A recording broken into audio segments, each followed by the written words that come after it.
Rekhta foundation का ये बेहद ख़ास प्रोग्राम है गुफ्तगू, और गुफ्तगू में आज है हमारे साथ लेखक और पत्रकार राहुल पंडिता। राहुल पंडिता, लेखक और पत्रकार Rahul Pandita.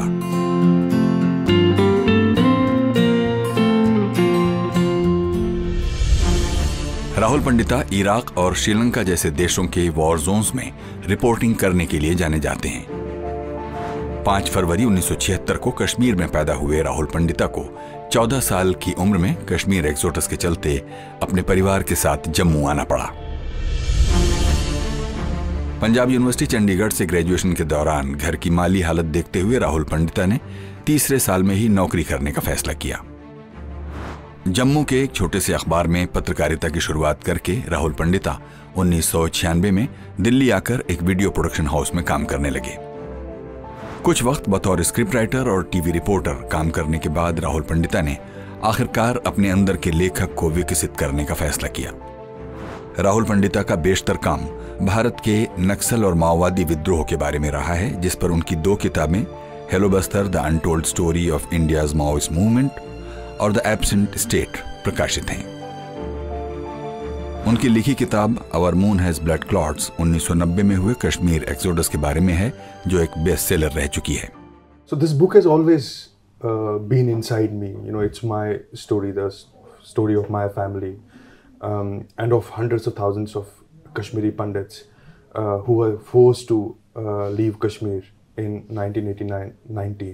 And I'm just so overwhelmed by the commonality of response where people from all over India, you know, and even abroad, you know, the Kashmiri diaspora, they're calling me and telling me that, you know, they've gone through exactly similar hardships, difficulties, frightening experiences in 1990. अपने career के दौरान राहुल पंडिता ने जी, Indian express, the Hindu और TV today जैसे अखबारों और media houses के लिए काम किया है। नक्सल प्रभावित इलाकों में कॉन्फ्लिक्ट रिपोर्टिंग के लिए 2010 में राहुल पंडिता को इंटरनेशनल रेड क्रॉस अवार्ड भी मिल चुका है। 2015 में भारत की ओर से उन्हें प्रतिष्ठित येल वर्ल्ड फेलो प्रोग्राम के लिए भी चुना जा चुका है। Rahul Pandita Stanford university, state university of New York और वर्ल्ड अफेयर्स काउंसिल जैसे इंटरनेशनल फोरम्स में स्पीकर भी रह चुके हैं। मेनस्ट्रीम पत्रकारिता के अलावा राहुल पंडिता ने 2020 में आई फिल्म शिकारा की स्क्रिप्ट भी लिखी है, और इन दिनों वो ओपन पत्रिका के लिए काम करते हुए सोनी टेलीविजन पर आने वाली एक वेब सीरीज लिख रहे हैं, जो उनकी हाल ही में आई किताब the lover boy of Bahawalpur पर आधारित है। कुछ ना होने का दुख जरा सा लगे, तेरे होने से घर बड़ा सा लगे।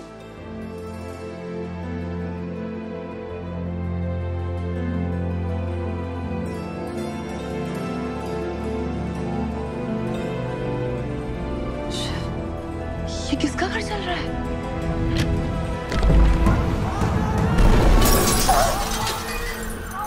जनवरी की रात को हजारों लोग सड़कों पर उतर आए, जिनमें से कुछ मिलिटेंट्स ने कई कश्मीरी पंडितों के घरों को आग लगा दी।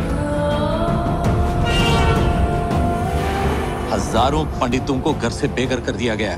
देखना पार्लियामेंट में कितना शोर मचेगा। हम आएंगे वतन अपने वाजी साहब, और यहीं पे दिल लगाएंगे, यहीं मरेंगे, और यहीं के पानी में हमारी राख भाई जाएगी। बहुत बहुत स्वागत है राहुल जी। बहुत शुक्रिया इरफान भाई। मुझे याद आता है कि मेरा ख्याल है कि सराय में हम लोगों की मुलाकात 98-99 कौन सा साल रहा होगा? 2004-05 के आसपास। अच्छा, हाँ, जी हाँ। तो तब आपने जो सराय के लिए एक फेलोशिप के तहत एक ग्राफिक नॉवेल लिखा, जिसमें इलस्ट्रेशन शायद आपके किसी दोस्त ने बनाए। जी। उनका क्या नाम? शरद शर्मा। शरद शर्मा ने बनाए, और वो कहानी करीब करीब आपकी ही कहानी है। हाँ जी। तो मैं चाहता हूँ कि इतने साल बाद एक बार दोबारा आपको दिखाऊं और ये जानने की कोशिश करूँ कि टेलीविज़न को तभी से आपने ये पाया। 97 वो शुरू होता है कि 97 के साल में उसने फिर मूंगफली सड़क पर खड़े होकर खाना बंद कर दिया। तो एक बार इसको आपको दिखाता हूँ। ये इसका पहला जी। पेज है 8 जनवरी 1997 मैंने सड़क पर खड़े होकर मूंगफली खाना छोड़ दिया। कैसा लगता अगर कोई मुझे पहचान कर कहता, अरे वो देखो जीटीवी का रिपोर्टर मूंगफली खा रहा है। मेरी सारी दुनिया साउंड बाइट के इर्द गिर्द घूमने लगी थी। मैं देश की सेवा करना चाहता हूं। अगर मुझे टिकट नहीं मिला तो मैं जान दे दूंगा। टीवी न्यूज की दुनिया थी भी निराली, नेताओं को अभिनेता और अभिनेताओं को नेता बनाने में सक्षम। कैसा महसूस हो रहा है? काल के कपाल पर लिख लिख कर मिटाता हूं। टीवी की ताकत को समझकर भावी प्रधानमंत्री तक अपने उपवास कैमरे के सामने तोड़ने लगे। वो भी माइक थामे रोज टीवी पर दिख जाता। एक शाम मामा का फोन आया। नमस्ते मामा जी। अरे बेटा, हम तो टीवी पर ही तुम्हें आशीष देते हैं। मार्च का महीना जीटीवी में बड़ा हरजाई था। सालाना इंक्रीमेंट से कर्मचारियों का ध्यान हटाने के लिए प्रतीकात्मक सैकिंग शुरू हो जाती। नीरज आज दिखाई नहीं दे रहा है, उसे सैक कर दिया गया। तिवारी जी सख्ते में थे, उनके दोस्त उन्हें चिढ़ाते। बारी बारी सबकी बारी, अब की बारी रोहित तिवारी। इसी बीच एक कॉमरेड रिपोर्टर नक्सलबाड़ी का दौरा करने के बाद लौटे। आते ही उन्होंने ऑफिस के सामने खाली प्लॉट में चुनिंदा रिपोर्टरों की सभा बुलाई। चारू मजूमदार के बेटे ने वादा किया है कि अगर ऑफिस के 5 लोग जुट जाएं तो यूनियन बन सकती है। मैं तैयार हूं, मुझे सुसु करना है। बाद में यार कुछ करना तो मैं भी चाहता हूं, पर अभी मकान और गाड़ी का लोन लिया है। नौकरी चली गई तो किस्तें कैसे भरूंगा। इसी बीच चैनल का संचालन करने के लिए इंडियन प्रेस के संजीव तिवारी को सीईओ घोषित कर दिया। पहले दिन उन्होंने रिपोर्टरों की मीटिंग बुलाई। आज से वही होगा जैसा मैं चाहता हूं। ये कहते हुए वो अचानक कंधे उचकाने लगे। अरे ये तो मुस्कुरा रहा है। बाद में पता चला कि जब वो कंधे उचकाते हैं तो सबसे ज्यादा गंभीर होते हैं। रिपोर्टरों को मुस्कुराने का खामियाजा भुगतना पड़ा। आज से हर रिपोर्टर हर दिन 2 स्टोरी फाइल करेगा। सभी रिपोर्टरों को सांप सूंघ गया। एक स्टोरी लायक साउंड बाइट तो मुश्किल से जूते घिसने के बाद मिलते थे। ये तो भला हो .com क्रांति का, जिसने रिपोर्टरों की जान बचा ली। आज मेरी दूसरी स्टोरी एक ऐसी वेबसाइट के बारे में है जिस पर तमाम भारतीय मसालों की जानकारी है। नतीजतन रात की प्राइम टाइम बुलेटिन में प्रधानमंत्री ने कहा है कि सीमा पार आतंकवाद बंद होना चाहिए। एक ऐसी वेबसाइट जिस पर भरे पड़े हैं भारतीय मसाले, और एक ऐसी वेबसाइट गुप्ता जी के खोखे पर सिगरेट सुलगाते हुए कभी वो सोचता, ये चैनल आखिर चलता कैसे है। उसने एक दोस्त से बात पूछी, यार ये चैनल चलता कैसे है। ये चैनल हमारे देश की तरह चलता है। और हमारा देश कैसे चलता है पता नहीं।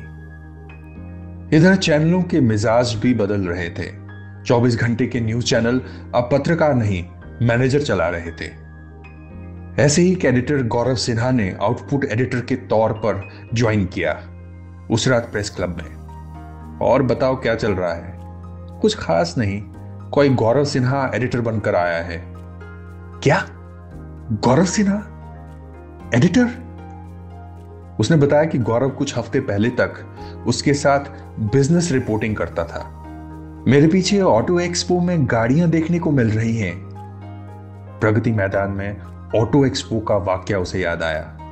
अबे चंपक, यहां गाड़ियां नहीं तो क्या गुलाब जामुन मिलेंगे। एक दिन दफ्तर में गौरव सिन्हा ने उसे बुलाया।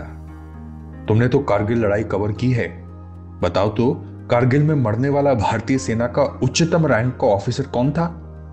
Lieutenant colonel Vishwanathan. क्या कह रहे हो यार, मेजर भी तो कोई मारा गया था। वो कुछ नहीं बोलकर वहां से चुपचाप निकल आया। उस रात उसने प्रेस क्लब में खूब शराब पी। टीवी पत्रकारों की नस्ल कमाल की थी। कश्मीर में एक नरसंहार के बाद उसकी भेंट नंदू टीवी की दिग्गज पत्रकार से हुई। तुम स्पॉट से लौट रहे हो क्या? वहां अब भी खून दिख रहा है? मैं वहां पीस टू कैमरा। टीवी तमाशे का मीडियम बन गया। भाई आज न्यूज लिस्ट में टॉप खबरें क्या है? एक आदमी 8 बजे लाइव मरेगा, वहां हमारी ओबी पहुंच चुकी है और गुड़गांव मॉल में मल्लिका शेरावत अपने मनपसंद लड्डुओं की रेसिपी बताएगी। अब तक वो भी वरिष्ठ विशेष संवाददाता बना दिया गया था। दफ्तर में फैन मेल भी खूब आता था। एक लड़की ने चिट्ठी के साथ अपनी फोटो भी भेजी थी। आई लव यू, अगर आपको भी मुझसे प्यार है तो कल टीवी पर आसमानी रंग की कमीज पहनकर आना। उसकी शक्ल उसे एंकर मोना वर्मा जैसी लगी। मोना को प्रधानमंत्री की कविताओं के एल्बम रिलीज समारोह में लाइव करने भेजा गया। मोना, वहां पर क्या माहौल है? जी मैं आपको प्रधानमंत्री की कविताओं की पंक्तियां सुनाती हूं, काल के कपास पर लिख लिख कर मिटाता।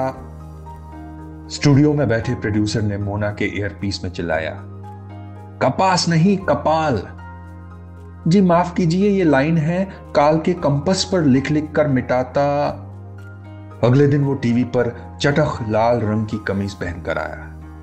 रात को सपने में उसने देखा कि वो चिट्ठी वाली लड़की उसके कपाल पर परमानेंट मार्कर से कुछ लिख रही है। उसे टीवी छोड़े हुए अब कई महीने हो गए हैं। भैया 5 रुपए की मूंगफली देना जरा।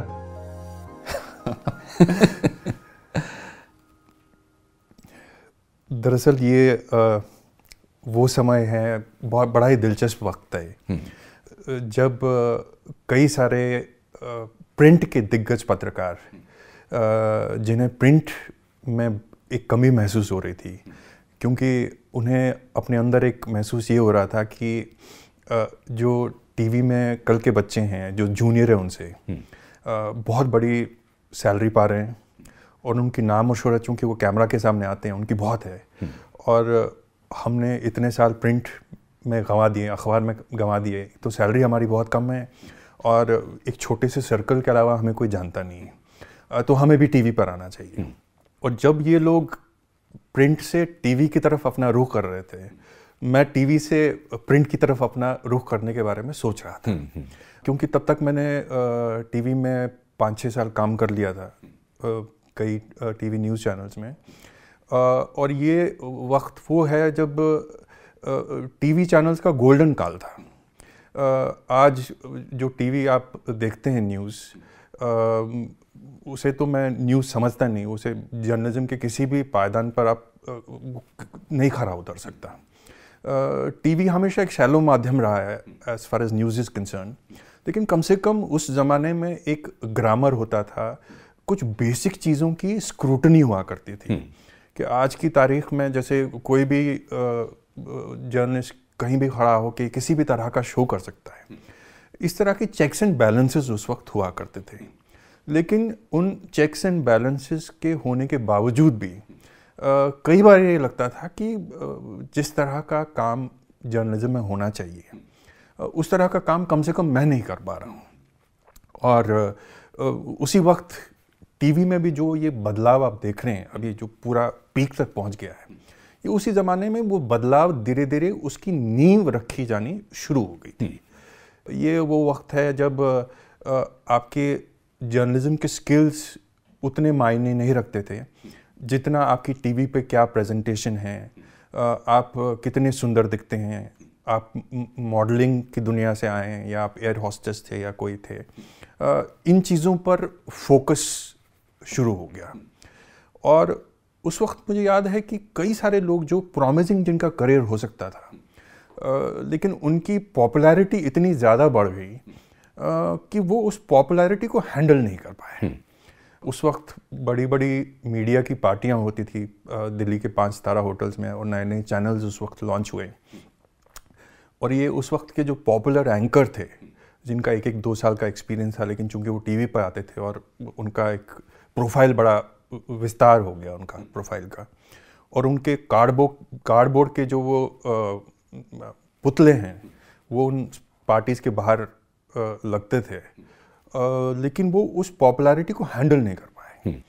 उसमें से बहुत सारे लोग आज आपको कहीं नहीं देखेंगे, क्योंकि जैसे होता है कि वो एक तारे की तरह वो ब्राइटनेस उनमें आ गया और उसके बाद वो ख़त्म हो गया, ब्राइटनेस उनकी चली गई।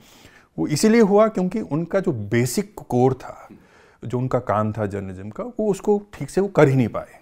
उस तरह की तरबियत, उस तरह की ट्रेनिंग उनको कभी हासिल नहीं हुई। वो एक तारे की तरह आए और तारे की तरह वो खोकर कहीं पूरे यूनिवर्स में, ब्रह्मांड में विलीन हो गए। तो ये उसी वक्त की कहानी है, जो सेमी ऑटोबायोग्राफिकल आप इसको कह सकते हैं जी।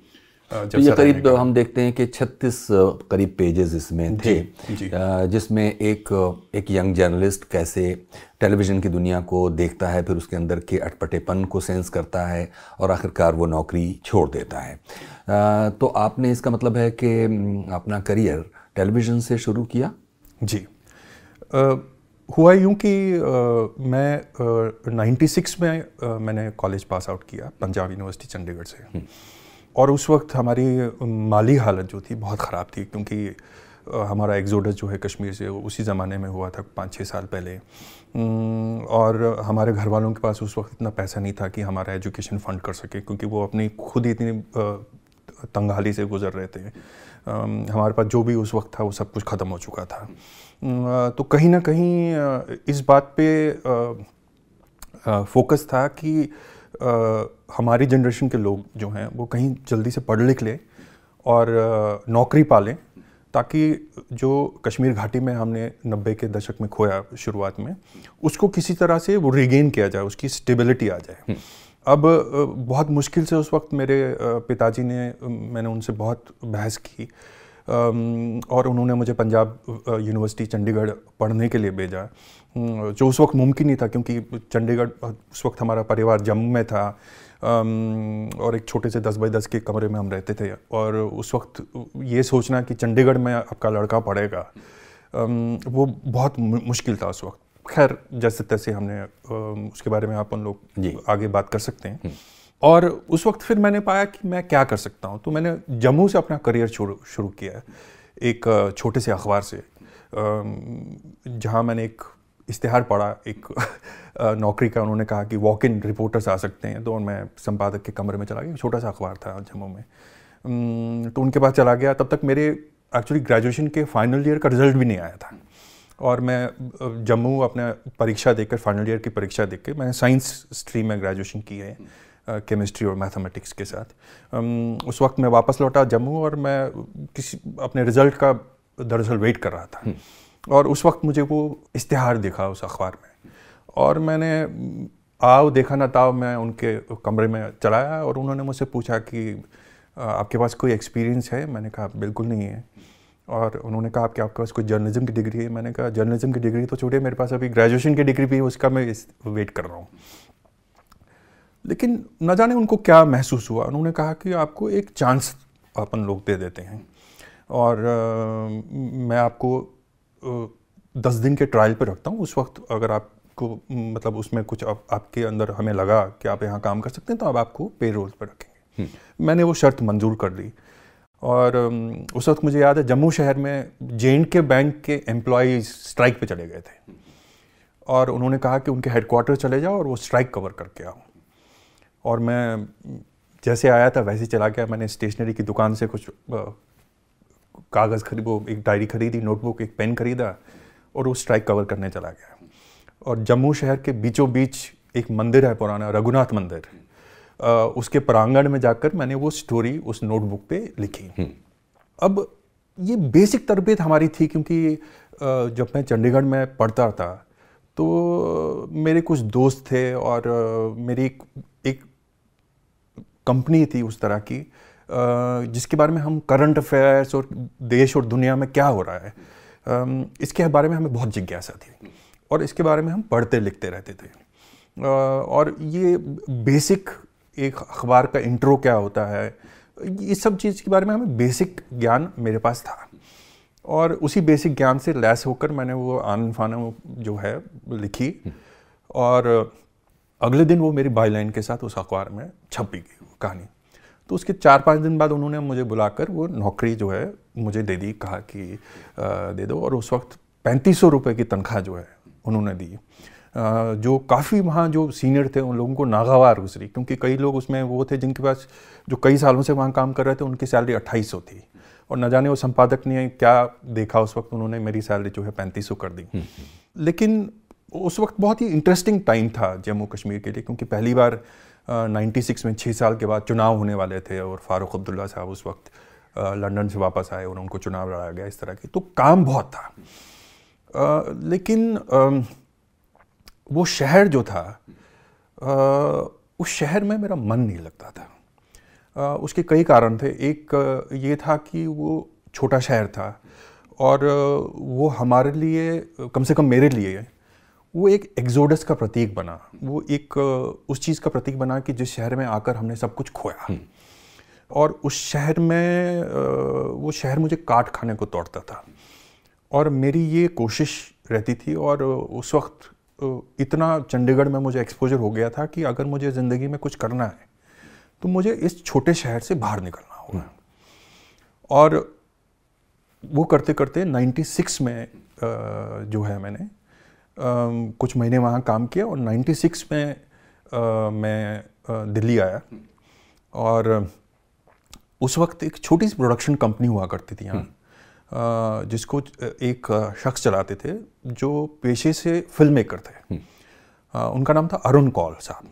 अरुण कौल एक बहुत ही अच्छे जाने माने फिल्म मेकर थे। दीक्षा उनकी फिल्म है जिनको बहुत सारे अवार्ड मिले। उन्होंने गुलजार साहब के साथ भी काम किया, चांदनी की पटकथा पे काम किया है, मिर्ज़ा गालिब जो सीरियल है उसमें भी उन्होंने काम किया है। तो वो दूरदर्शन पे उनके उस वक्त 2 जाने माने सीरियल आते थे। एक कश्मीर फाइल करके एक सीरियल आता था, एक टर्निंग पॉइंट जो है साइंस का प्रोग्राम, जिसमें गिरीश कर्नाड, मल्लिका साराभाई वगैरह एंकरिंग उसकी किया करते थे। वो 2 प्रोग्राम हमारे पास थे। और एक डेस्परेशन में जम्मू में मैंने उनको एक दिन एक चिट्ठी लिख डाली, और मुझे उनका पता एड्रेस भी मालूम नहीं था। मुझे मालूम था उनका दफ्तर कहीं मालवीय नगर में है, मुझे सिर्फ यही मालूम था। और मैंने वो चिट्ठी लिख डाली, और कई दिनों तक उस चिट्ठी का कोई जवाब नहीं आया, और मुझे लगा कि वो चिट्ठी दिल्ली के समंदर में कहीं जाकर खो गई है, और मैंने उस घटना को मैं भूल गया, और मैं अपनी जो अखबार में मेरा जो काम है वो मैं करता रहा। लेकिन एक बार मैं एक असाइनमेंट से वापस आया और मैंने पाया कि मेरे नाम का एक पत्र है, और मैंने खोला, वो अरुण कौल साहब ने अपने हाथ से वो पत्र लिखा था, और उसमें उन्होंने मुझे इनवाइट किया कि अब मैं दिल्ली आऊँ और मैं उनके साथ काम कर सकता हूँ। लेकिन उसी पत्र में उन्होंने मुझे ये वार्निंग भी, चेतावनी भी दी कि ये यहाँ पर हम 24 घंटा काम करते हैं, तो ये आप ये मत समझिएगा कि आप 9 बजे आएंगे और 4 बजे जो है सरकारी नौकर की तरह उठकर चले जाएंगे, ये यहाँ नहीं होता है। और खैर मुझे उस बात का अंदाज़ा था, और मैं उस तरह की नौकरी चाहता भी नहीं था। तो और मैं दिल्ली में जैसे वो फिल्म क्लर्क में मनोज कुमार एक पोटली उठा के शहर आ जाते हैं। दिवाली के कुछ दिनों बाद मैंने पिताजी से कहा कि मैं दिल्ली जा रहा हूँ। उनको समझ नहीं आया, क्योंकि दिल्ली विल्ली के बारे में उनको कुछ मालूम नहीं था। वो छोटे शहर में रहे हैं, हमेशा श्रीनगर में रहे हैं, उनको इस जगह का कोई अंदाज़ा नहीं था। लेकिन मैंने ज़िद की, और वो तब तक समझ गए थे कि ये लड़का जो है अपनी मनमानी करेगा, इसके कुछ सपने हैं, इसको अब करने दो जो करना है। और उन्होंने हामी भर दी कि मैं यहाँ आऊँ, और मैं यहाँ आया। कुछ महीने मैंने उनके साथ काम किया। उसके बाद उनकी वो प्रोडक्शन कंपनी बंद हो गई, क्योंकि वो प्रोग्राम बंद हो गए।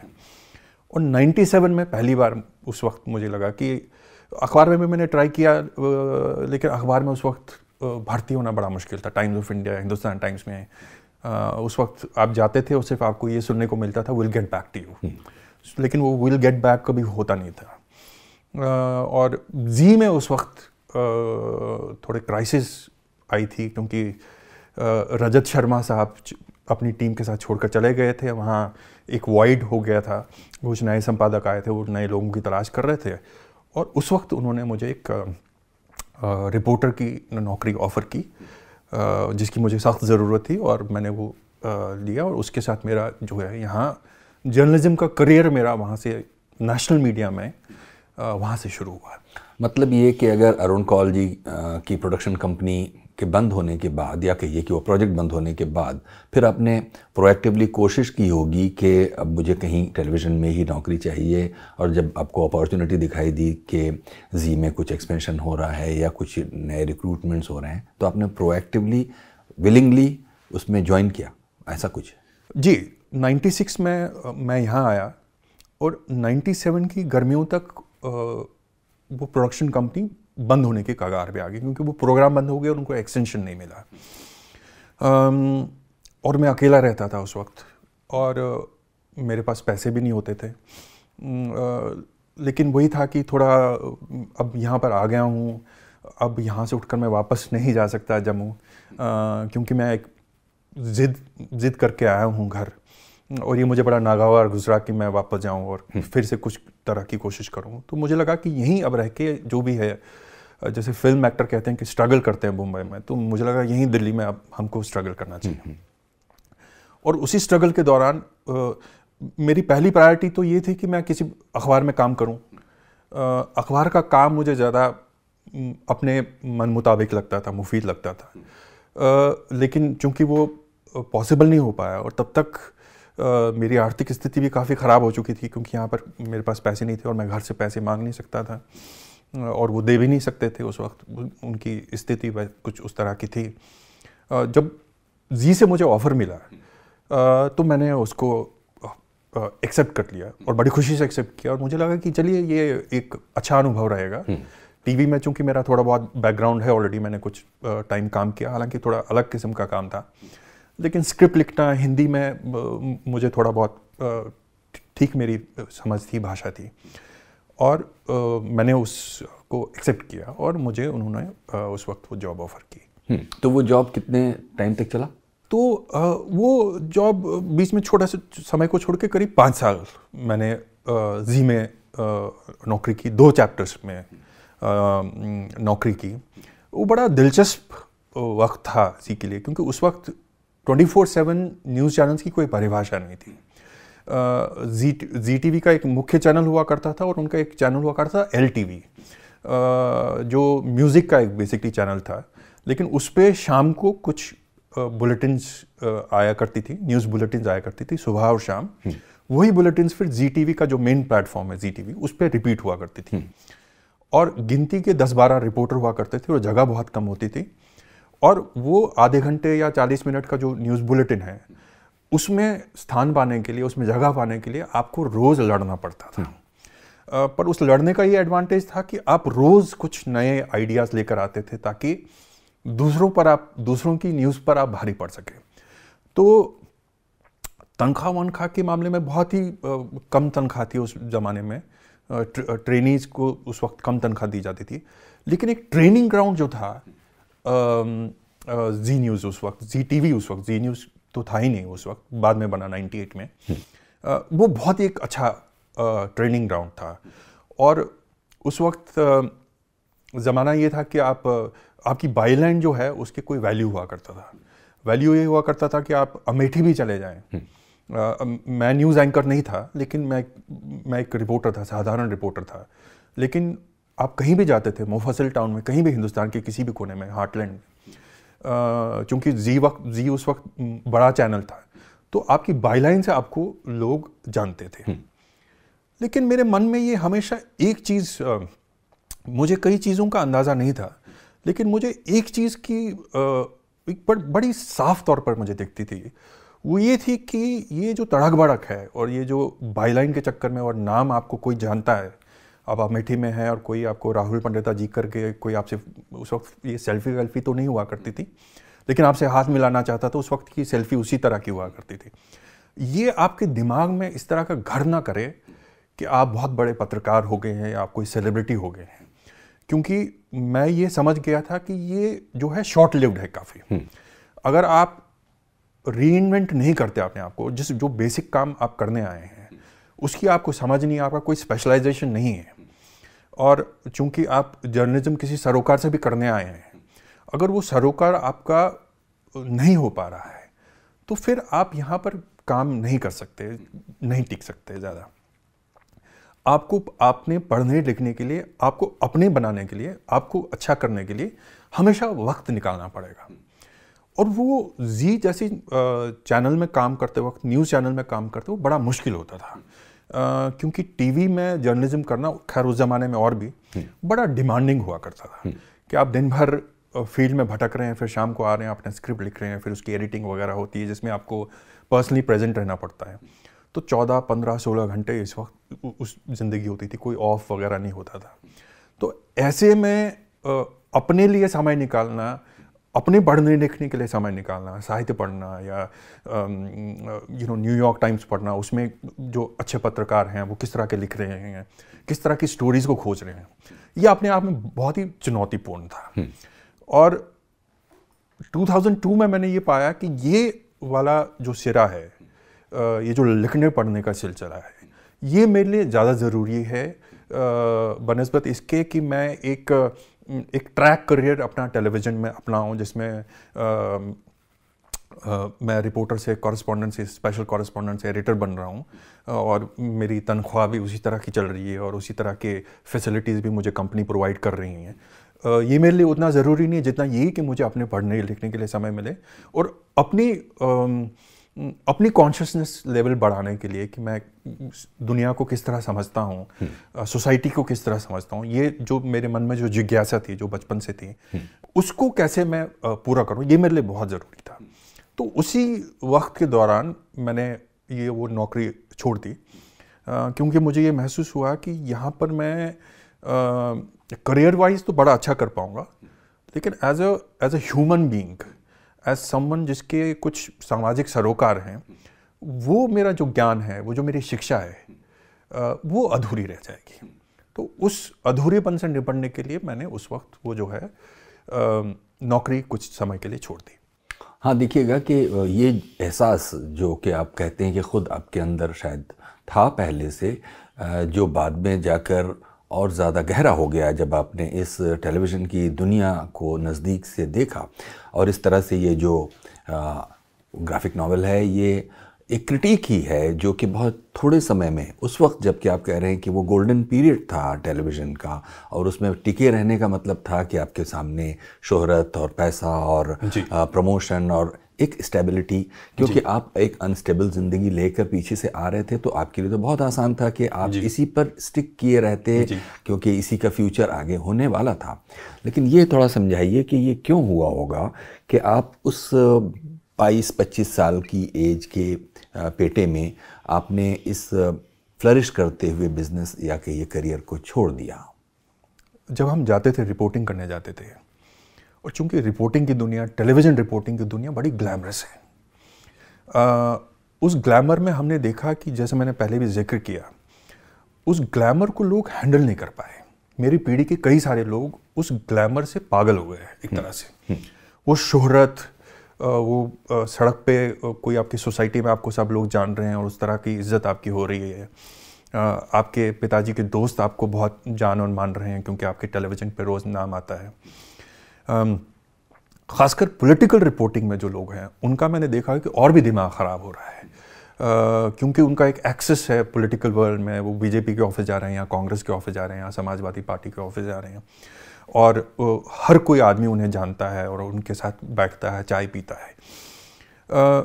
मुझे लगा ये दुनिया नाकाफ़ी है। ख़ासकर चुनाव के दौरान जब आप देखते हैं कि रोज़ हम लोग जाते थे, एक दिन लालू प्रसाद यादव के साथ आप हेलीकॉप्टर में बैठे हुए, चॉपर में बैठे हुए, यूपी की यात्रा कर रहे हैं, अगले दिन उसी चॉपर में अजीत सिंह साहब के साथ कर रहे हैं, अगले दिन सुषमा स्वराज जी के साथ कर रहे हैं। ये ऑन द सरफेस तो बड़ा अच्छा लगता था कि आप इन लोगों के साथ बैठ के जैसे टीवी में पीस टू कैमरा कर रहे हैं और वो आ रहे हैं और सब लोग देख रहे हैं कि ये इन बड़े बड़े लीडर्स या राजनेताओं या वीआईपीज़ के कितने करीब हैं। लेकिन मुझे लगा कि मैं जिन चीज़ों के बारे में लिखना पढ़ना चाह रहा हूँ, उनके बारे में जिस तरह की मेरी जिज्ञासा हैं या जिस तरह की मैं रिपोर्ट्स पेश करना चाह रहा हूँ, उसके लिए वो जगह नहीं दे पा रहा है टीवी। इसके पीछे एक बैकग्राउंड ये है कि जब मैं 93 में चंडीगढ़ गया, तो मेरी ये खुशकिस्मती रही है कि मेरी ज़िंदगी के हर स्टेज पर कोई ना कोई दोस्त या कोई ना कोई इस तरह के कोई इंस्पिरेशन मेरे को ज़रूर आया है, जिसने मेरी ज़िंदगी को ये जो जिज्ञासा है या जो मैं knowledge for the sake of knowledge जिसे कहता हूँ, इसकी तरफ मुझे सबकॉन्शियसली इन लोगों ने धकेला है। तो जब मैं चंडीगढ़ में था, मेरी दोस्ती कुछ लोगों से हुई जो मेरे सीनियर थे, और ये वामपंथी विचारधारा के लोग थे, और मेरा लिटरेचर को लेकर एक्सपोजर बहुत कम था तब तक, चूँकि मैं एक ऐसे बैकग्राउंड से आया था जहाँ किताबें मिलना बहुत मुश्किल हुआ करता था। और एजुकेशन का मतलब यही था कि आप अपनी टेक्स्ट बुक्स पढ़िए, अपने एग्ज़ाम जो फाइनल एग्ज़ाम है उसमें अच्छे नंबर लाइए, जो टिपिकल एक मध्यम वर्गीय परिवार में होता है। तो साहित्य की तरह रुझान या इस तरह की कोई संभावना हो सकती है, इसके बारे में मेरे घर वालों को भी, मेरे पेरेंट्स को भी कोई इल्म नहीं था, और जिस समाज में, जिस सोसाइटी में मैं रहता था उनको भी इस चीज़ का कोई ज्ञान नहीं था। लेकिन जब मैं उन लोगों के साथ उठना बैठना मैंने शुरू किया, मैंने पाया कि एक बहुत बड़ी दुनिया है जिसके बारे में मुझे कोई ज्ञान नहीं है, जिसके बारे में मेरी कोई समझ नहीं है। और मुझे इस तरह का एक लगा कि मुझे इस चीज़ के बारे में समझना मुझे बड़ा ज़रूरी है।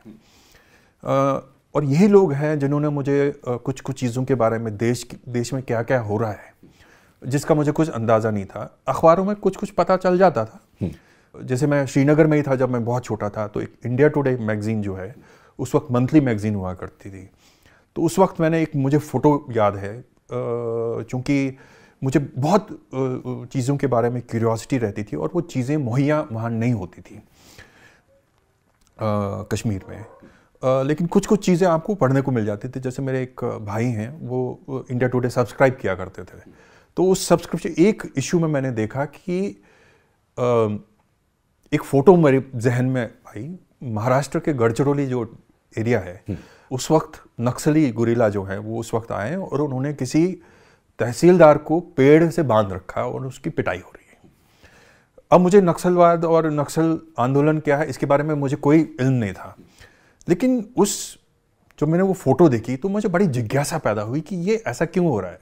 अब तहसीलदार मैं जानता था, लेकिन तहसीलदार को कुछ लोग जो वर्दी पहने हुए हैं, ये लोग उसे पीट रहे हैं। तो मैंने आसपास जानने की कोशिश की, लेकिन वहाँ किसी को इसके बारे में मालूम था, मेरे भाई को भी मालूम नहीं था ज़्यादा। उसने अंग्रेज़ी में कुछ पढ़ा, उसने कहा ये होता है, वहाँ कुछ है लोग, ये सब होगा। लेकिन जब मैं इन लोगों से मिला कॉलेज में, जो कि वामपंथी विचारधारा के लोग थे, लेफ्टिस्ट थे, तो उन्हें इसके बारे में बहुत ही क्लैरिटी थी, कुछ चीज़ों के बारे में उनको मालूम था। तो उन लोगों ने मुझे उसके बारे में बताना शुरू किया और काफ़ी चीज़ों के बारे में बताना शुरू किया। तो मैंने पहली बार जिसे कहते हैं कि एक करीने से पढ़ाई शुरू की देश, दुनिया और समाज के बारे में। और यही लोग हैं जिनके द्वारा मैं 98 में नौकरी पाने के बाद 98 में पहली बार मैं आंध्र प्रदेश गया, जहाँ पर उस वक्त दो नक्सली पार्टियों का विलय हो रहा था, समझौता हो गया था। और उस वक्त मैंने ट्रैवल करना शुरू किया। ये ट्रैवल जी में हमेशा मुमकिन नहीं हुआ करता था, क्योंकि जी में वे लोग चाहते थे कि जो आपकी असाइनमेंट है उसी पर आप ट्रैवल कर सकते हैं, और बियॉन्ड अ पॉइंट जिस तरह के असाइनमेंट आप करना चाहते थे उसमें उन संपादकों की कोई दिलचस्पी नहीं हुआ करती थी। जैसे आप कहते हैं कि मैं ये देखना चाहता हूँ कि आंध्र में क्या हो रहा है, तेलंगाना में क्या हो रहा है, नक्सल आंदोलन को लेकर क्या हो रहा है और वहाँ के लोग किस तरह उसे जूझ रहे हैं। तो उस ज़माने हम ये सुनते थे, अरे क्या ये वारंगल का प्रॉब्लम लेकर आए वो। वारंगल का प्रॉब्लम ये इसलिए कहते थे क्योंकि वारंगल रीजनल इंजीनियरिंग कॉलेज से काफ़ी सारे नक्सली लीडर निकलते थे। उस वक्त छोटे बॉम्ब ब्लास्ट वगैरह होते थे, वही अखबार में उसकी खबर आती थी और संपादकों की इतनी उसके बारे में समझ होती थी कि ये वारंगल का प्रॉब्लम है। लेकिन मैंने जब उस एरिया में ट्रैवल करना शुरू किया पहली बार, कई बार जी के लिए भी और कई बार खुद भी ट्रैवल किया, छुट्टी लेकर मैं ट्रैवल करता था। उसी एक ही मेरा मकसद था, वो जिज्ञासा जो है शांत करने के लिए।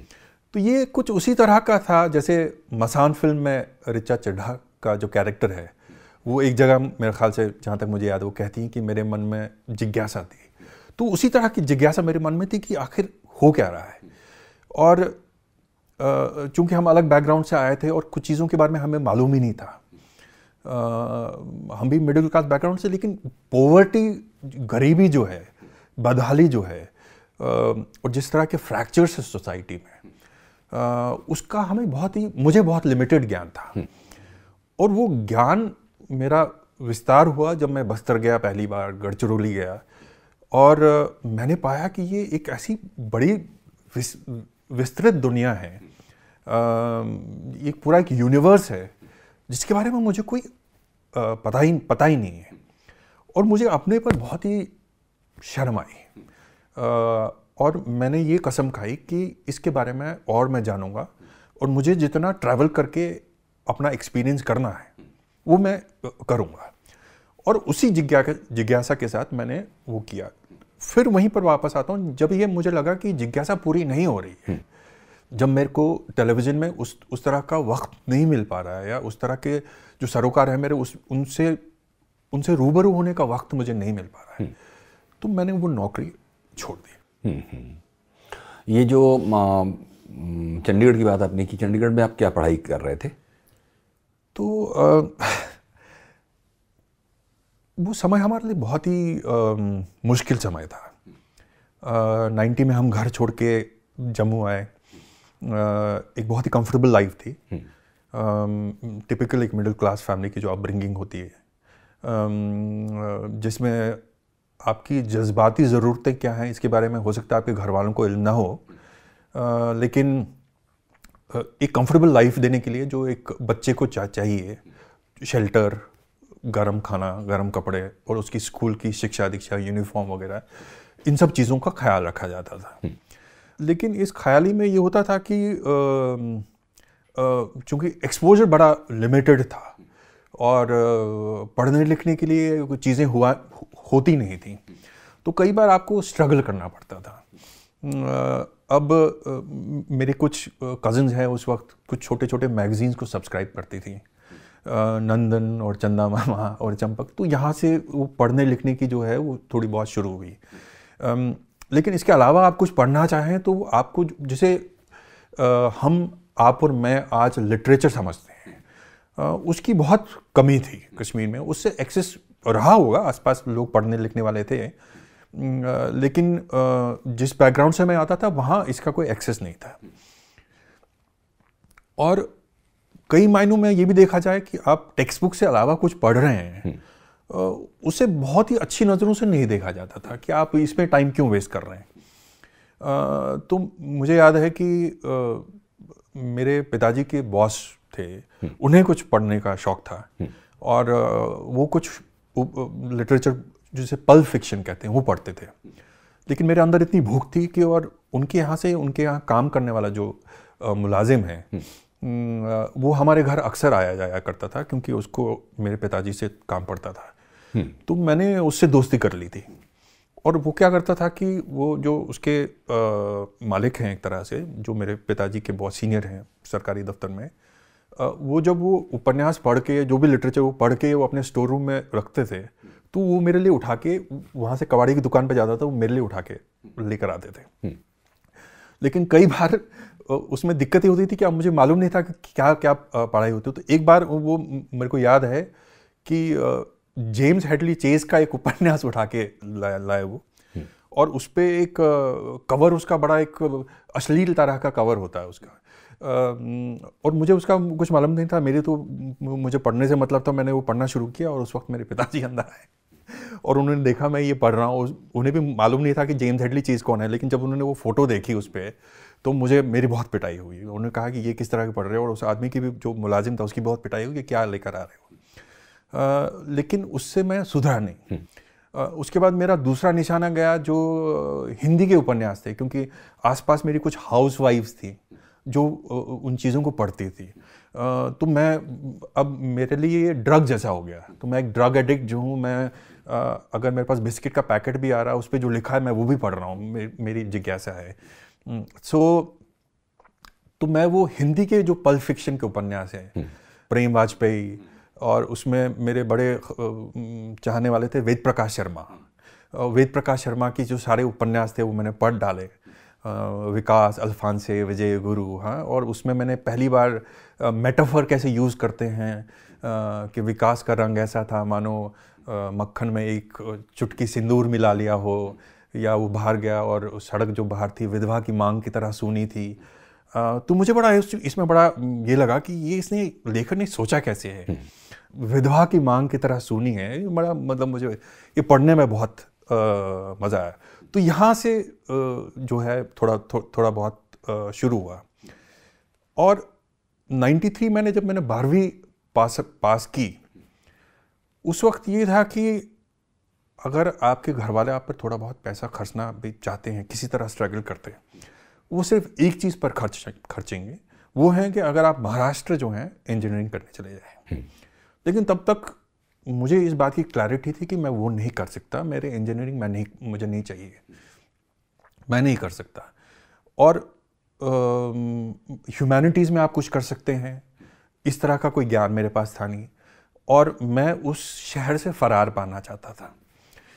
तो मुझे शॉर्टकट यही लगा कि मेरी कज़न जो मामा की लड़की थी वो नौकरी करती थी चंडीगढ़ में, और मैं उनके पास आता जाता रहता था।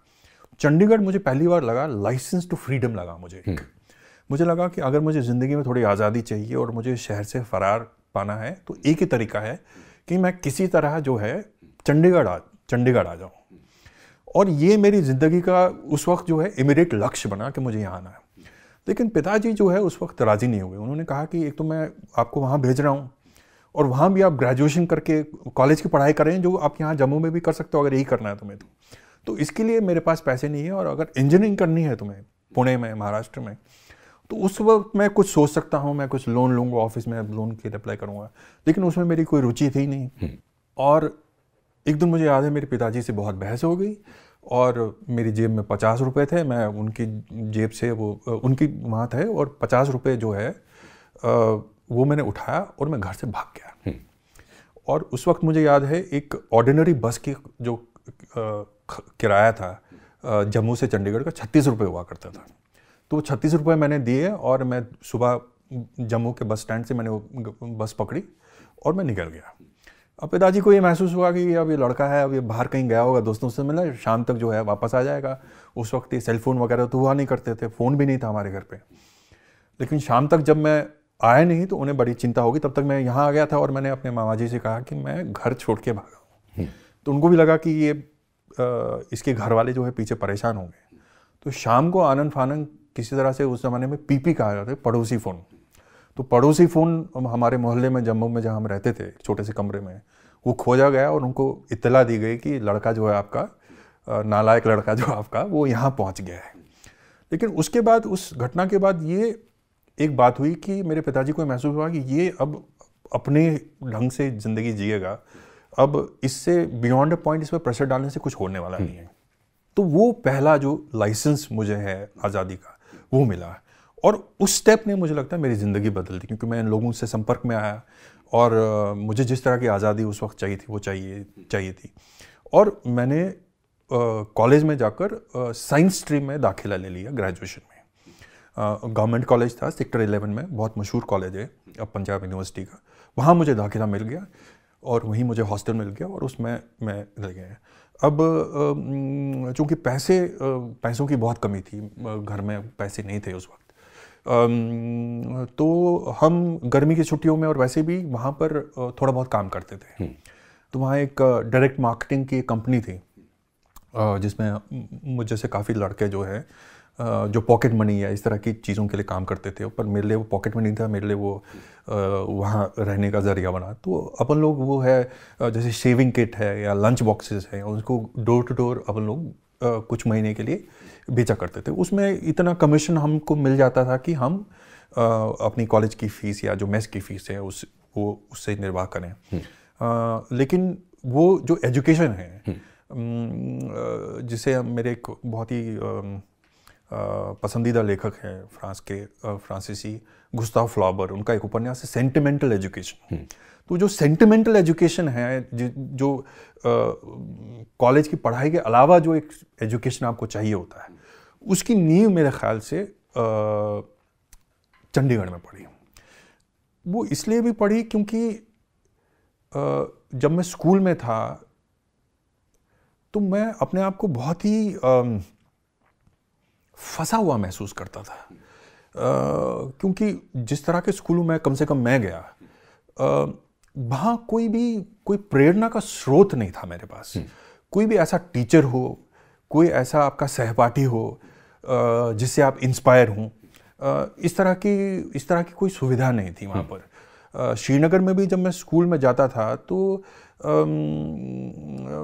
कमोबेश इसी तरह के टीचर हुआ करते थे जो अपनी ज़िंदगी से खुद ही परेशान रहते थे। वो उनके लिए वो टीचिंग की जो नौकरी थी वो ये थी कि कहीं और नौकरी नहीं मिल रही, बैंक में नौकरी नहीं मिल रही, सरकारी नौकरी नहीं मिल रही, तो चलिए कुछ महीनों के लिए अपन लोग जो हैं ये टीचर बन जाते हैं। तो किसी ने मास्टर्स किया मैथमेटिक्स में तो मैथमेटिक्स पढ़ाना शुरू किया, तो किसी ने कुछ करते तो ज्योग्राफी पढ़ाना शुरू किया। लेकिन वो किसी भी बच्चे को, कम से कम मुझे जो है वो इंस्पायर नहीं कर पाए। तो मैं हमेशा स्कूल की स्थिति में अपने आप को फंसा हुआ महसूस करता था। हालांकि मैथमेटिक्स और फिजिक्स से मेरी बड़ी रुचि थी, लेकिन उस तरह की इंस्पिरेशन नहीं मिलती थी। ये 90 में जाके कि इसका एक पीक आया मेरी ज़िंदगी में। 90 में ऐसा पीक आया क्योंकि वो आप बोर्ड एग्जामिनेशन के चक्कर में फंस जाते हैं, और मैं अपने क्लास में ऐसे स्टूडेंट से घिरा हुआ था जिनकी पूरी ज़िंदगी का ये मकसद था कि वो सुबह से शाम तक एक ट्यूशन से दूसरे ट्यूशन, तीसरी ट्यूशन, उस वक्त वो पूरे वो नोट्स की लगती थी, टीचर बैठते, प्रोफेसर जो है लेक्चरर बैठते थे, वो 18-20 पेपर रखते थे, उसमें कार्बन की कॉपी लगा के वो ऐसे दबा दबा के लिखते थे। उसके नोट्स जो हैं आपको कोट अनकोट वो मिलते थे। उस नोट्स को स्टडी करके आप फिर ये सोचते वो ब्रिलियंट ट्यूटोरियल्स लगाते थे आप, है ना, और आईआईटी की तैयारी करते थे। आईआईटी नहीं तो रुड़की चले जाइए, रुड़की नहीं तो बिट्स पिलानी चले जाइए, बिट्स पिलानी तो रीजनल इंजीनियरिंग कॉलेज ही चले जाइए, वहाँ नहीं होगा तो फिर पुणे तो जाइए ही जाइए। तो इस तरह की ज़िंदगी, तो इससे भी मैं बहुत ही उकता गया था। और एक कहीं एक शब्द मैंने काफ़ी सालों बाद सुना। मेरे दोस्त हैं विनोद सहगल साहब जो गज़ल गायक हैं, उन्होंने अपने संदर्भ में एक शब्द का इस्तेमाल किया उर्दू में, एहसास कमतरी। सो एहसास कमतरी मुझे थी कि ये, और घर वालों का भी प्रेशर चूँकि रहता था, अब देखो ये तुम्हारे साथ उठता बैठता है, इसके तो 85% मार्क्स आए हैं और तुम्हारे तो इतने मार्क्स आए हैं, एवरेज स्टूडेंट हो तो ऐसे कैसे होगा। तो एक एहसास कमतरी था, लेकिन साथ में कुछ इस तरह का भी था कि एक कॉन्शियसनेस अपने आप में ये था कि मैं इस दुनिया में आया हूँ तो कुछ बेहतर चीज़ करने के लिए आया हूँ। मैं इस रैट रेस का हिस्सा बनने नहीं आया हूँ। अब ये अंगूर खट्टे हैं वाली बात भी हो सकती है क्योंकि मैं उस तरह का एकेडमिकली कभी कर नहीं पाया, लेकिन कम से कम मुझे ये एक थोड़ा सा ये था कि मुझे ये सब नहीं करना है, मुझे वही नौकरी नहीं करनी, मुझे उसी तरह का वही इंजीनियरिंग नहीं कर रही जहाँ सब जा रहे हैं। जैसे वो ऋतिक रोशन लक्ष्य में जाते हैं, वो सब MBA की तैयारी कर रहे हैं तो वो भी MBA की तैयारी करने चला, तो मैं उस तरह का नहीं करना चाहता था। तो मैं एक अपना लक्ष्य साधना चाहता था, लेकिन दिक्कत ये थी कि अब वो मेरा लक्ष्य क्या हो वो मैं बहुत देर तक नहीं समझ पाया। जब तक वो इश्तिहार मैंने उस अखबार में नहीं देखा और उसके बाद मैं सहाफ़ी बनने वहाँ चला आया, तब तक मुझे उसका अंदाज़ा नहीं हुआ। वो एजुकेशन जब मेरा पूरा हुआ, जब मैं झारखंड, उड़ीसा, बस्तर, बिहार, यूपी में घूमने लगा, तब मेरा जाके वो सेंटिमेंटल एजुकेशन शुरू हुआ और मैं ये समझ पाया कि मैं इस चीज़ के लिए बना हूँ और इसी चीज़ में मुझे कंटिन्यू करना चाहिए। तो ये जो सेंटिमेंटल एजुकेशन कहिए या फिर एक तरह से कहिए उस इंडिया टुडे में देखे हुए उस फोटोग्राफ की खोज में बस्तर और गढ़चिरौली की जो यात्राएं थी, तो सच की खोज में जब आप सच तक पहुंचते हैं वो भी थोड़ा सा बदल जाता है। ये भी एक बहुत विरोधाभास है कहिए कि आप बरसों लगाते हैं और उस सच तक पहुंचने में जब आप पहुंचते हैं तो देखते हैं कि वही अपने आप में बदल चुका है। जी। तो फिर सच का लक्ष्य भी कुछ आपके संदर्भ में बदलता रहता है। जी। वो ख़ासतौर पर बस्तर पे तो आपने पूरी एक किताब ही लिखी और मेरा ख्याल है कि ये जो कॉन्फ्लिक्ट जर्नलिज़्म आपका रहा उसने भी आपको बहुत ज़िंदगी को नज़दीक से देखने का मौका दिया। तो इस तरह से जैसे जैसे आप जीवन को बहुत नज़दीक से देखने लगे, सच आपके लिए बदलता रहा। जी।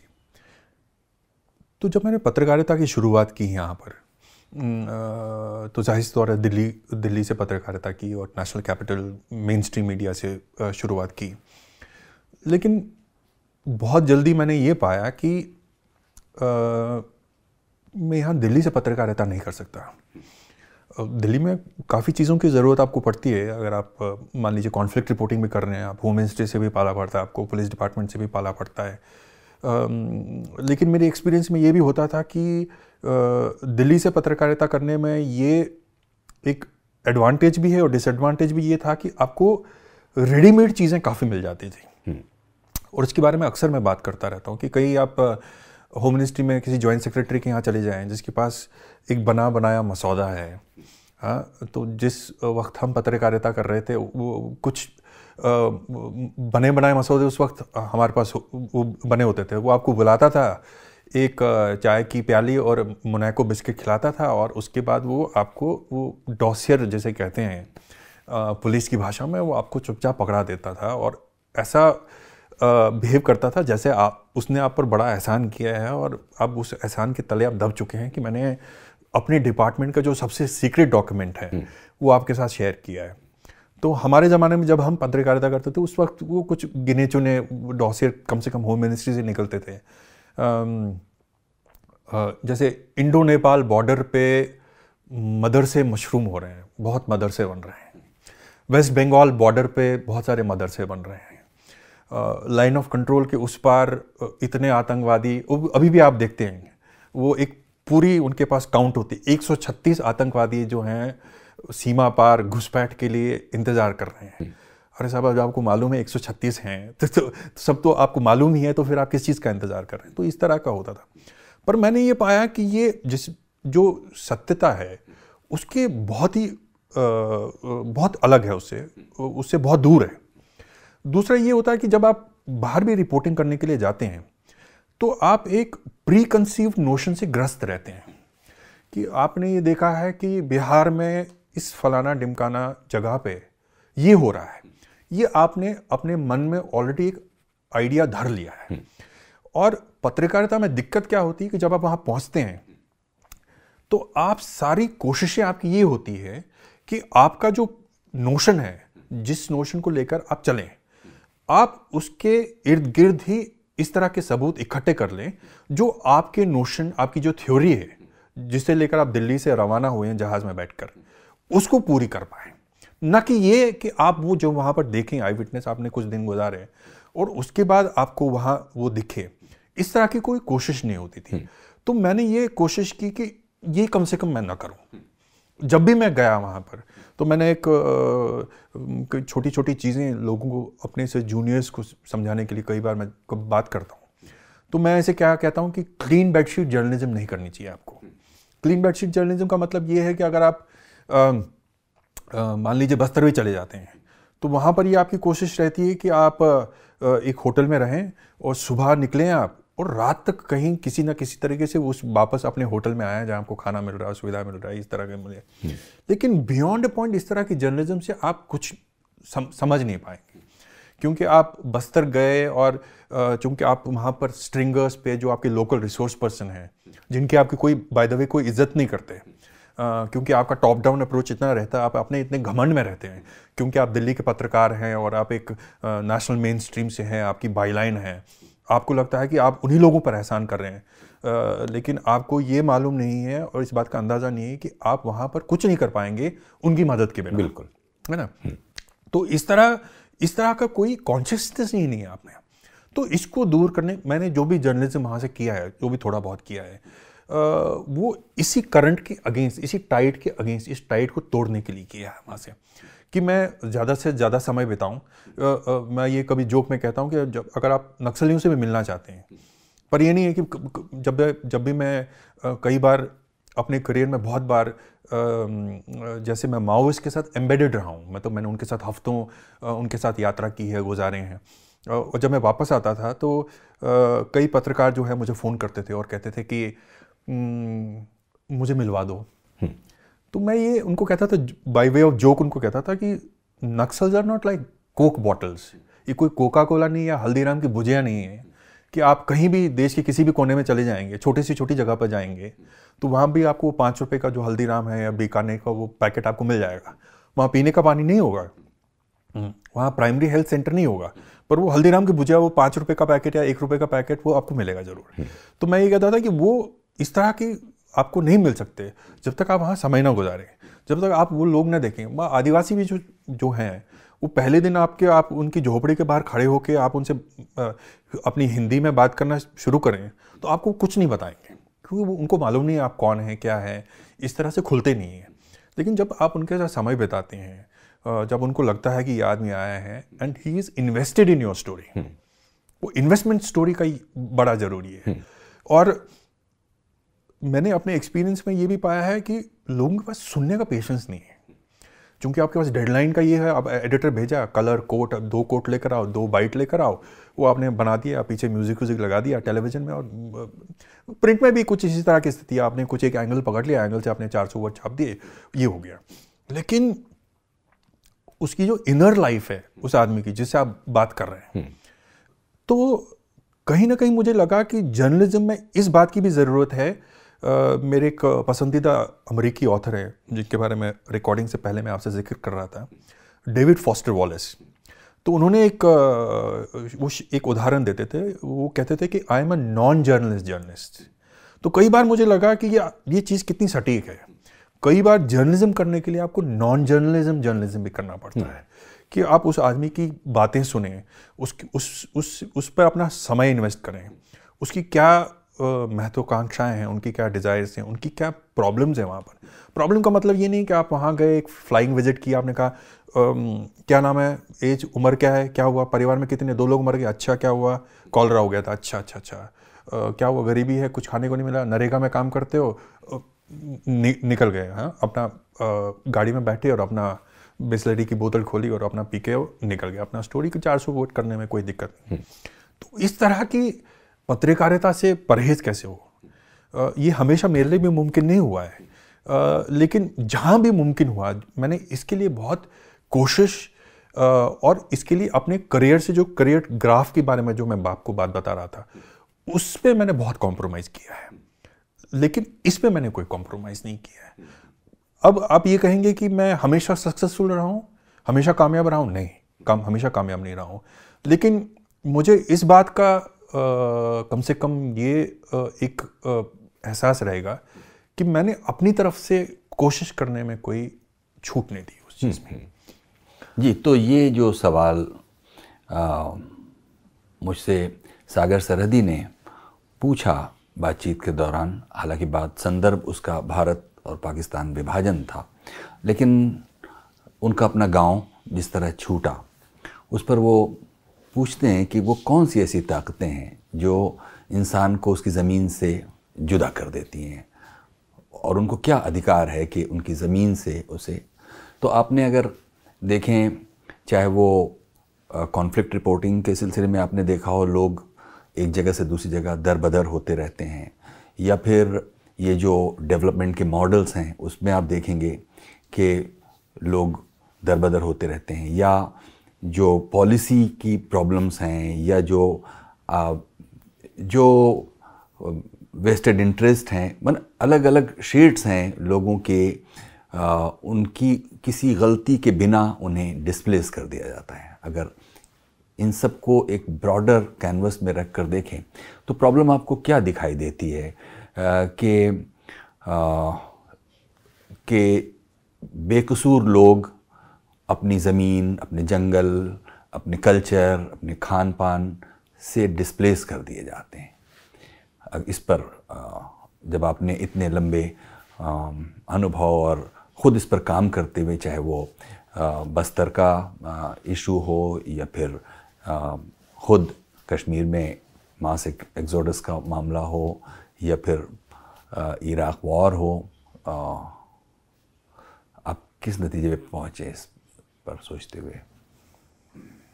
बहुत सारे कारण होते हैं,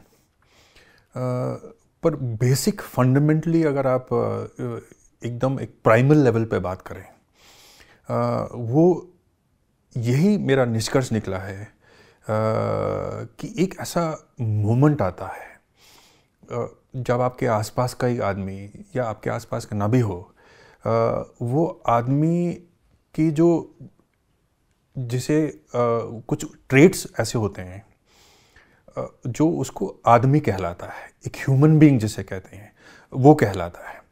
वो ह्यूमन बीइंग जो है अपनी सिविलाइजेशनल जो चीज़ें हैं, एक समाज में रहने के जो तौर तरीके हैं, एक सभ्यता जैसे हम कहते हैं, उसको भुलाकर वो एक जानवर हो जाता है।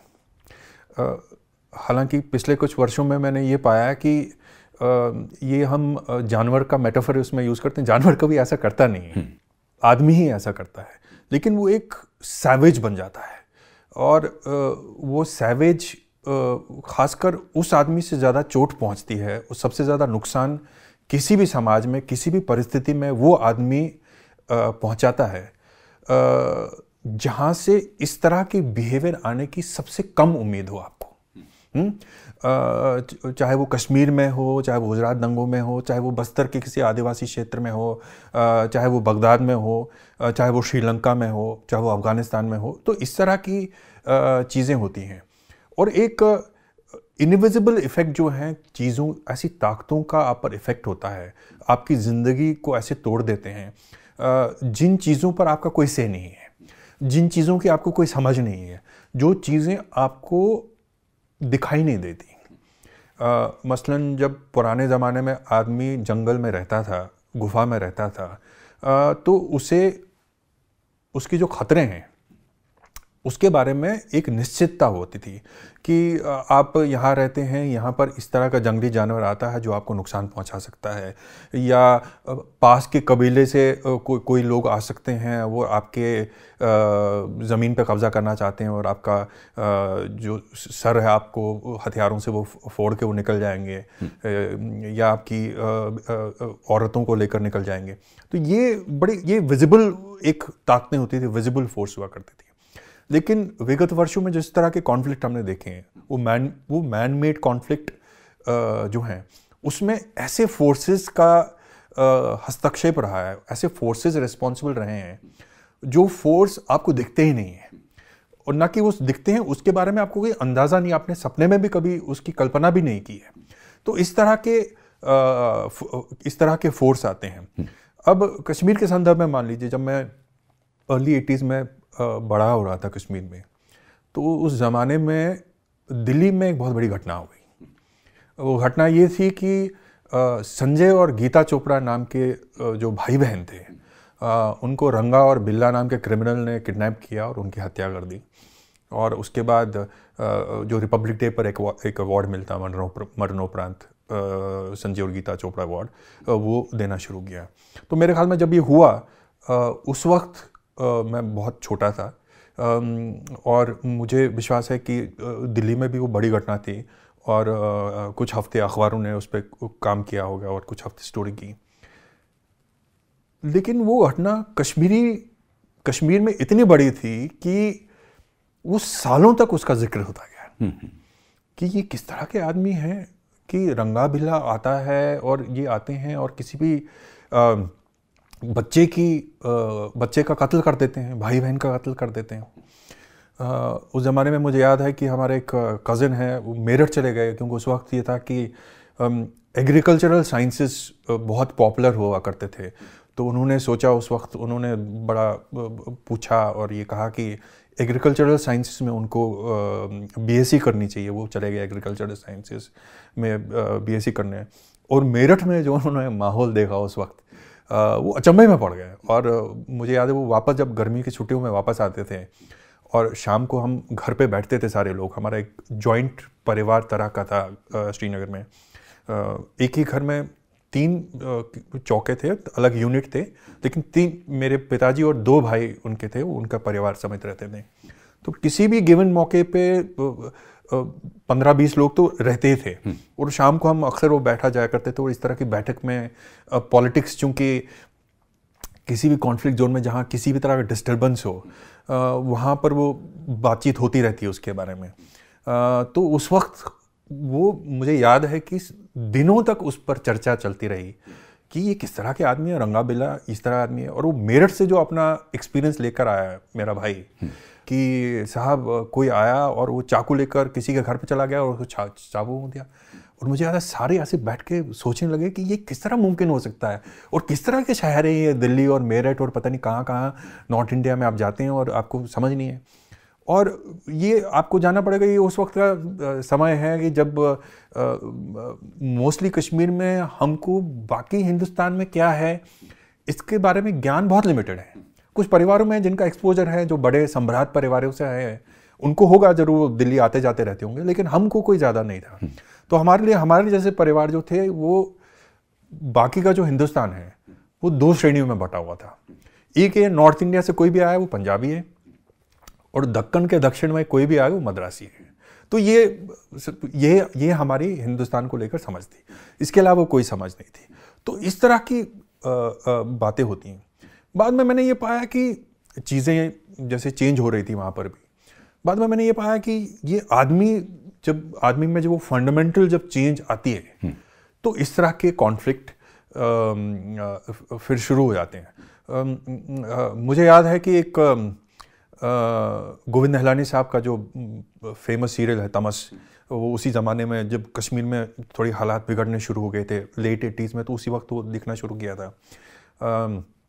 मुझे उसकी कुछ स्मृति है, और एक सीन है उसमें कि 2 आदमी जो है सीढ़ी पर जाते हैं, सीढ़ी पर चढ़ते हैं।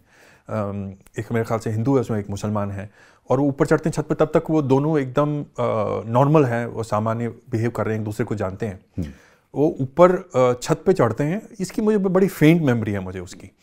ऊपर चढ़ते हैं और ऊपर उसमें से एक आदमी, मैं अब ये मुझे मालूम नहीं कि हिंदू या मुसलमान, उसमें से एक आदमी कुछ सुन लेता है छत पे, और उस सुनने से उसका पूरा जो माइंडसेट है वो चेंज हो जाता है। वो इतना माइंडसेट चेंज हो जाता है कि जब वो सीढ़ी से वापस उतर रहे हैं, वो आदमी दूसरे आदमी को पीछे लात मार के उसको गिरा देता है।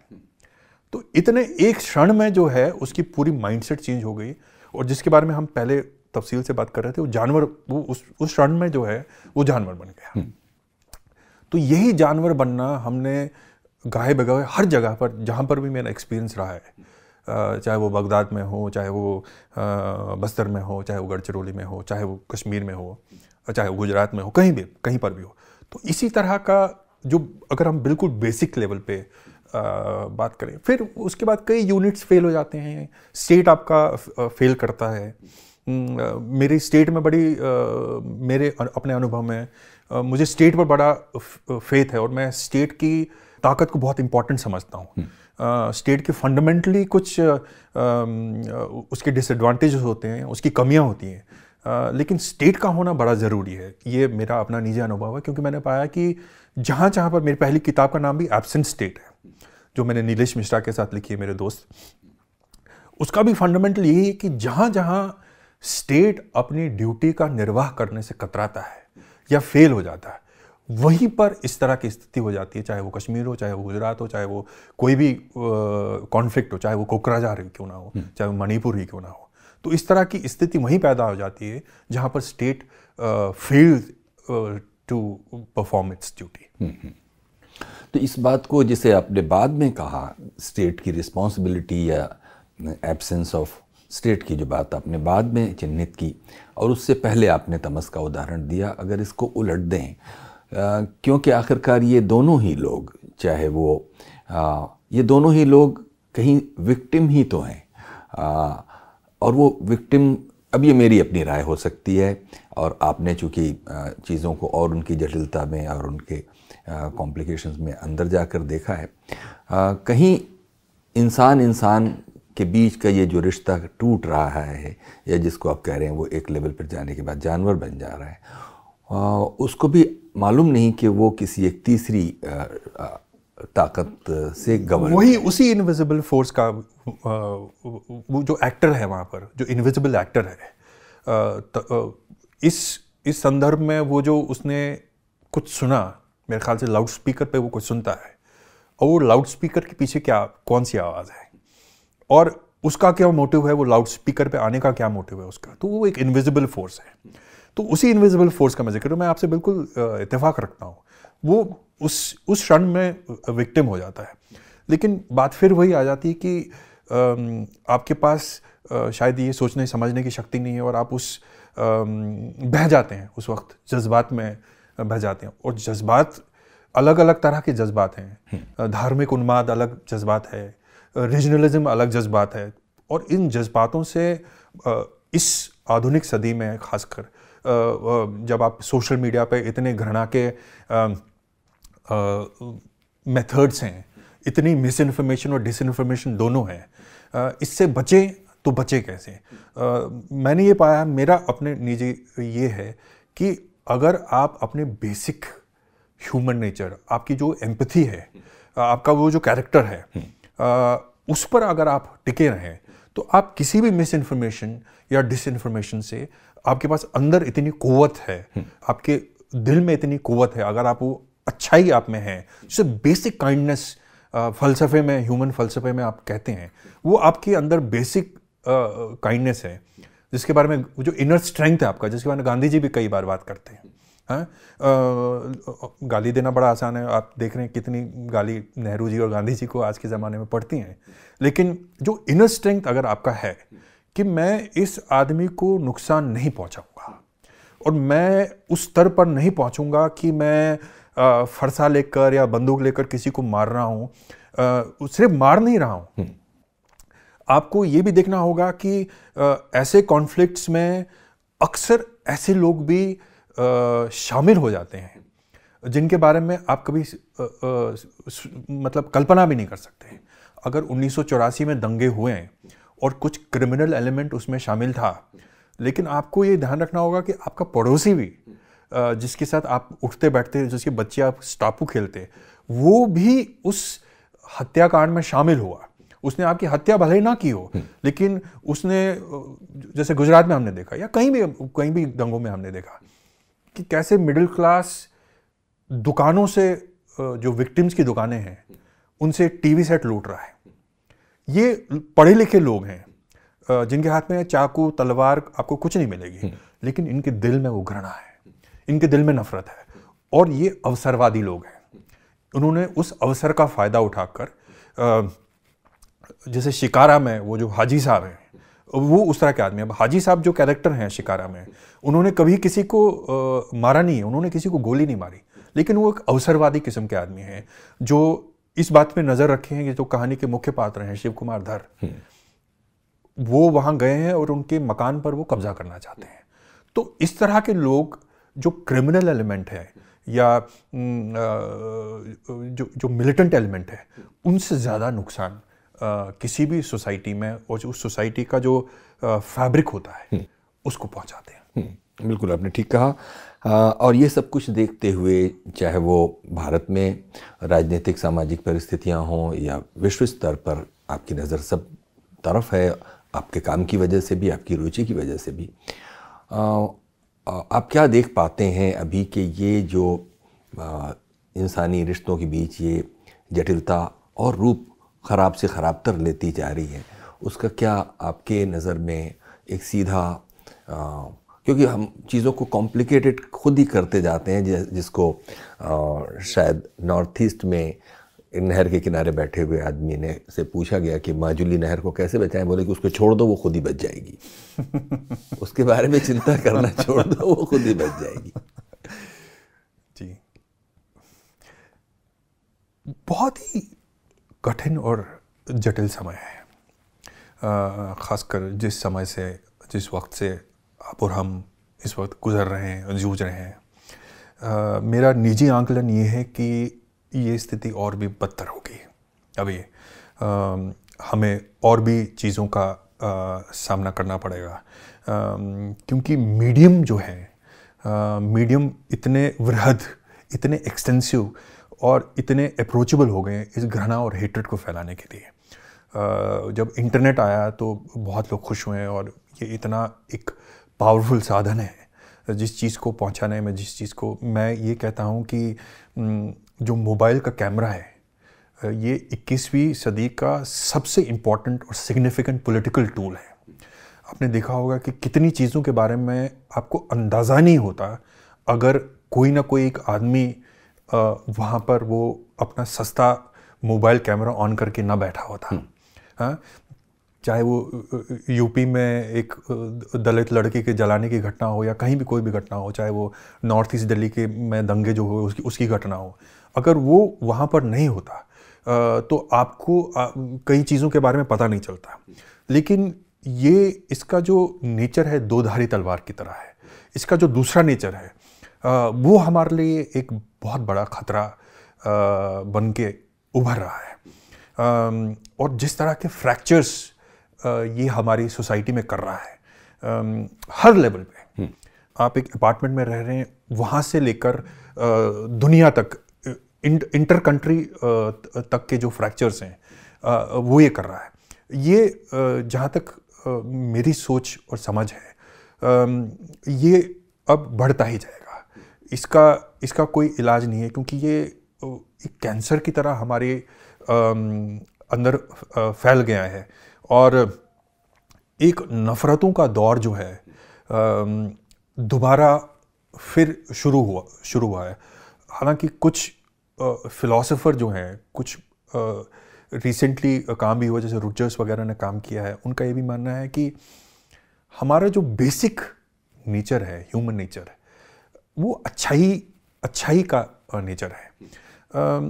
लेकिन आज की दुनिया में, आज के वक्त में वो कहीं कहीं देखने को तो मिल जाता है, लेकिन वो ग्रहण की तरह जो बुराई है, जिसे हम मोटा मोटा बुराई कहते हैं, जो उस पर वो काबिज हो रहा है।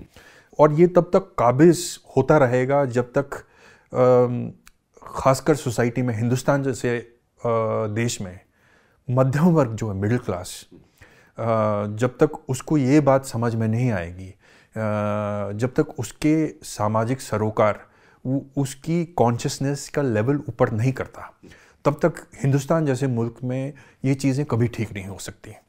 अब आप ये कहते हैं कि नहीं, उसके पास कॉन्शियसनेस अलग है और उसका कंट्रीब्यूशन यही है कि वो उस हेट्रेड का हिस्सा नहीं है, लेकिन मेरा ये मानना है कि वो अपना पल्ला उससे झाड़ रहा है। ये आज की दुनिया में काफ़ी नहीं है, ये नाकाफ़ी है। जब तक वो एक्टिव तरीके से, प्रोएक्टिव तरीके से उसका सामना नहीं करेगा, तब तक ये चीज़ समाप्त नहीं होगी। वो अब आप कहेंगे कि वो सामना कैसे करेगा? वो सामना बिल्कुल एक बेसिक यूनिट से आप शुरू कर सकते हैं। अब आपने देखा होगा कि हर घर परिवार में जो नौजवान हैं, एक हर घर परिवार में लोग जो हैं, एक्सटेंडेड फैमिली में एक व्हाट्सएप ग्रुप का हिस्सा होते हैं, और व्हाट्सएप ग्रुप में जो बड़े बूढ़े हैं, अंकल हैं, वो किस तरह की घृणा फैलाते हैं किसी समुदाय के खिलाफ या किसी चीज़ के खिलाफ।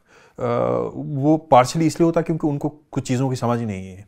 अभी मेरे पिताजी, मैं इस सोसाइटी में रहता हूँ, ये अपर मिडिल क्लास सोसाइटी है। अभी मेरे पिताजी यहाँ पर वॉक करने के लिए चले जाएँ और किसी को मालूम हो कि ये कश्मीरी हैं, तो कोई ना कोई अंकल उनको यहाँ मिल जाएंगे ज़रूर। मैं दावे के साथ कह सकता हूँ, हुआ भी यही है, जो कहेंगे कि नेहरू जो है वो तो मुसलमान था और उसने तो मुसलमान से शादी की और पाकिस्तान से ही हुआ, और फला, मतलब तरह तरह की कंस्पिरेसी थ्योरीज उसको देना शुरू करेगा। और जैसे ये कि अगर नेहरू मुसलमान हुए भी तो उनका मुसलमान होना ही अपने आप में बड़ा एविडेंस है कि वो जो तथाकथित एंटी नेशनल थे वो ये है। तो यही से आपकी लड़ाई जो है, ये मैं अपनी भतीजी को, भांजी जो है, उसको मैं यही कहता हूँ, यही सीख देता हूँ मैं उसको। वो अभी कॉलेज गई है 2 साल से। जब वो कॉलेज गई तो मैंने, वो बहुत समझदार हैं, आज के बच्चे बहुत समझदार हैं, उनको सब मालूम है, टेक्नोलॉजी में उनको मालूम है। लेकिन मैंने उसको सिर्फ एक, जब वो कॉलेज जा रही थी तो मैंने सिर्फ एक सीख दी उसको, कि you should not forget where who you are. आप अपने रूट्स अपने सुनिए, और दूसरा, जो चीज़ आपको गलत लगे उसके बारे में आप लड़िए, और बेसिक, अब ये ना कहिए कि मैं इसके बारे में क्या कर सकता हूँ या कर सकती हूँ। आप वहीं से शुरू कर सकते हैं। आपकी लड़ाई जो है उसी फैमिली के व्हाट्सएप ग्रुप से शुरू कर सकते हैं आप, जहाँ पर कोई अंकल जो है, भद्दे अंकल, तरह तरह की भ्रांतियाँ फैला रहे हैं किसी लोग के खिलाफ, किसी समुदाय, वहीं से आप उसको काउंटर कर सकते हैं।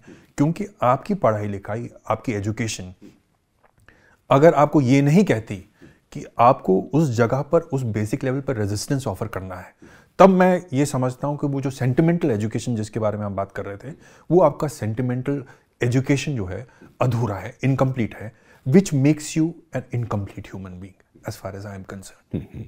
बिल्कुल, ये बहुत ज़रूरी बात थी जो अभी आपने रेखांकित की, और ख़ासतौर पर नए बच्चों के लिए ये 2 बातें भी अगर वो गांठ बांध लें तो बहुत सा काम यहाँ से भी शुरू हो सकता है इस घटाटोप के माहौल में। अब इस बातचीत में अगर हम आपकी फिल्मों के सिलसिले में की जाने वाली कार्रवाइयों पर बात ना करें तो बातचीत अधूरी रहेगी। वो मेरा प्रिय विषय भी है। अभी आपने मेरा ख्याल है क्या 2 साल पहले आपने शिकारा फिल्म लिखी, जो कि कई OTT प्लेटफॉर्म्स पे अभी मौजूद भी है, कोई भी देख सकता है, बहुत सारे लोगों ने देखी भी होगी फिल्म। उस फिल्म से लेकर अभी आप एक वेब सीरीज़ लिख रहे हैं। ये जो फिल्मों की तरफ आपका रुझान हुआ है, इसमें भी क्या ये इसलिए कि इसका ज़्यादा प्रभाव होता है, ज़्यादा इससे हम दूर तक पहुंच सकते हैं, या कुछ फिल्मों की दिलचस्पी आपकी बचपन में भी कभी थी? देखिए, मेरी दिलचस्पी जो है वो स्टोरी टेलिंग के क्राफ्ट में बहुत है। वही बचपन की जो कहानियाँ जो मैंने वेद प्रकाश शर्मा के उपन्यास में पढ़ी, कहीं ना कहीं वो उसकी जो प्लॉट है, या मनोहर कहानियाँ और सत्य कहानियाँ जो मैंने पढ़ी उस वक्त,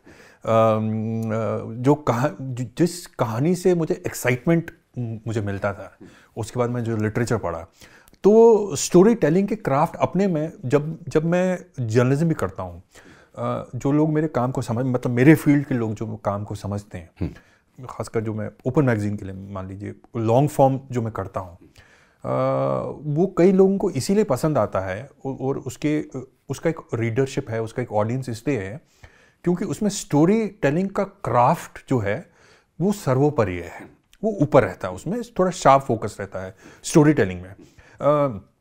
क्योंकि अल्टीमेटली आपको ये समझना होगा कि सामाजिक सरोकार एक जगह ठीक है, लेकिन सामाजिक सरोकार जो पत्रकारिता में वो तब तक अधूरा है अगर जो आदमी, जो एंड प्रोडक्ट आपका है, जो आदमी आपकी कहानी पढ़ रहा है, उसमें उसको कोई दिलचस्पी ना हो। खासकर आज के मोबाइल युग में जब अटेंशन स्पैन आपका इतना कम है, कहते हैं कि बस ऐसे करते रहें, स्क्रॉल करते रहें, कुछ नया आता रहता है, पेट्स के वीडियोस और इस तरह की चीज़ें आती रहती हैं, तो वो आपको बांधे रखता है। तो आपको इतना पेशेंस नहीं है लोगों में कि वो एक पैराग्राफ उनको अगर वो न लगे उसमें उसको बांध ना लिया तो वो आपको छोड़ के चले जाएंगे। तो उस तरह का क्राफ्ट में कोशिश करता हूँ कि कम से कम वो ना हो, मेरी कहानी के साथ ऐसा ना हो। तो मुझे लगा कि उसका नेचुरल एक्सटेंशन जो है वो फिल्म मेकिंग हो सकता है। और मैं ज़िंदगी के उस मकाम पे आ गया हूँ जब मैंने कुछ साल अब जर्नलिज्म कर लिया, और मेरे निजी तजुर्बे में मुझे ये भी लगा कि जैसे मैं टीवी से मैंने अपने आप को रीइन्वेंट किया और प्रिंट में आ गया, और उसके बाद मैंने तरह तरह के प्रयोग किए। एक ग्राफिक नावल भी, छोटा मिनी ग्राफिक नावल भी उसी प्रयोग का एक हिस्सा था। तो मुझे ये चीज़ें थोड़ा सा अलग अलग नई चीज़ें करने का मुझे बहुत बहुत अच्छा लगता है। और मुझे ये भी एहसास हुआ कि आज के समय में मैं दूसरों के बारे में बात नहीं करूँगा, लेकिन मुझे लगता है कि मेरे जर्नलिज्म में थोड़ा एक वो प्लेटू सा आ गया है कि उसमें कोई मतलब मैं बहुत ज़्यादा कुछ कंट्रीब्यूशन नहीं कर रहा हूँ बियॉन्ड अ पॉइंट। तो मुझे लगा कि कम से कम स्टोरी टेलिंग में कई और जो विधाएं हैं उनको एक्सप्लोर करना चाहिए। और वो फॉर्चुनेटली ये हुआ कि विधु जो हैं, विधु विनोद चोपड़ा, वो एक कश्मीर पर एक फिल्म करना चाहते थे। वो मूल रूप से कश्मीरी हैं और कश्मीर की स्टोरी से उन्हें बहुत लगाव है। और उनकी माँ जो है परिंदा के प्रीमियर पर कश्मीर छोड़ के मुंबई आई, और उसके बाद माहौल पीछे ख़राब हो गया और वो वापस कभी जा नहीं पाई। तो उसकी टीज़ जो है उनके मन में थी, और इतनी सक्सेसफुल फिल्में करने के बाद उनको लगा कि एक फिल्म जो है अपने बैकग्राउंड पे और क्या हुआ उस तरह की फिल्म उनको करनी चाहिए। अब विधु एक बहुत बड़े सम्मानित डायरेक्टर हैं, प्रोड्यूसर हैं इतने बड़े, और उनके पास एक से एक राइटर हैं। अभिजात जोशी जैसे राइटर हैं जिन्होंने मुन्ना भाई, 3 इडियट्स, पीके जैसी फिल्में लिखी हैं उन्होंने। इस तरह के बड़े दिग्गज राइटर उनके पास हैं। पर उनको कहीं ना कहीं ये लग रहा था कि जिस लैंडस्केप के बारे में वो बात करना चाह रहे थे, या जिस लैंडस्केप के बारे में उनको बहुत अच्छा ज्ञान है क्योंकि वो वहाँ से हैं और उन्होंने काम भी वहाँ से किया है, उन स्क्रिप्ट्स में उस लैंडस्केप की आत्मा उनको नज़र नहीं आ रही थी। तो उनको कहीं से मेरे राइटिंग के बारे में पता चला। उनकी पत्नी जो है अनुपमा चोपड़ा, उनका बड़ा श्रेय जाता है हम दोनों को मिलाने का, क्योंकि वो खुद फिल्म जर्नलिस्ट हैं और वो पढ़ती रहती हैं। तो उन्होंने मेरी एक राइटिंग्स की एक क्लिपिंग्स की एक फाइल बनाई और उसे विधु की जो सेक्रेटरी उनको दिया और कहा कि ये विधु को दे देना पढ़ने के लिए। तो विधु ने जब पढ़ा, ये वो ज़माना, ये बहुत साल पुरानी बात है वैसे। तब तक आपकी ये किताब नहीं आई थी? ये कश्मीर वाली किताब नहीं आई थी। मैं उस वक्त हेलो बस्तरी 2011 की बात है जब मैंने विनोद से पहली बार मैं संपर्क में आया। ये उस वक्त है जब मैं अपनी किताब का प्रमोशन कर रहा था।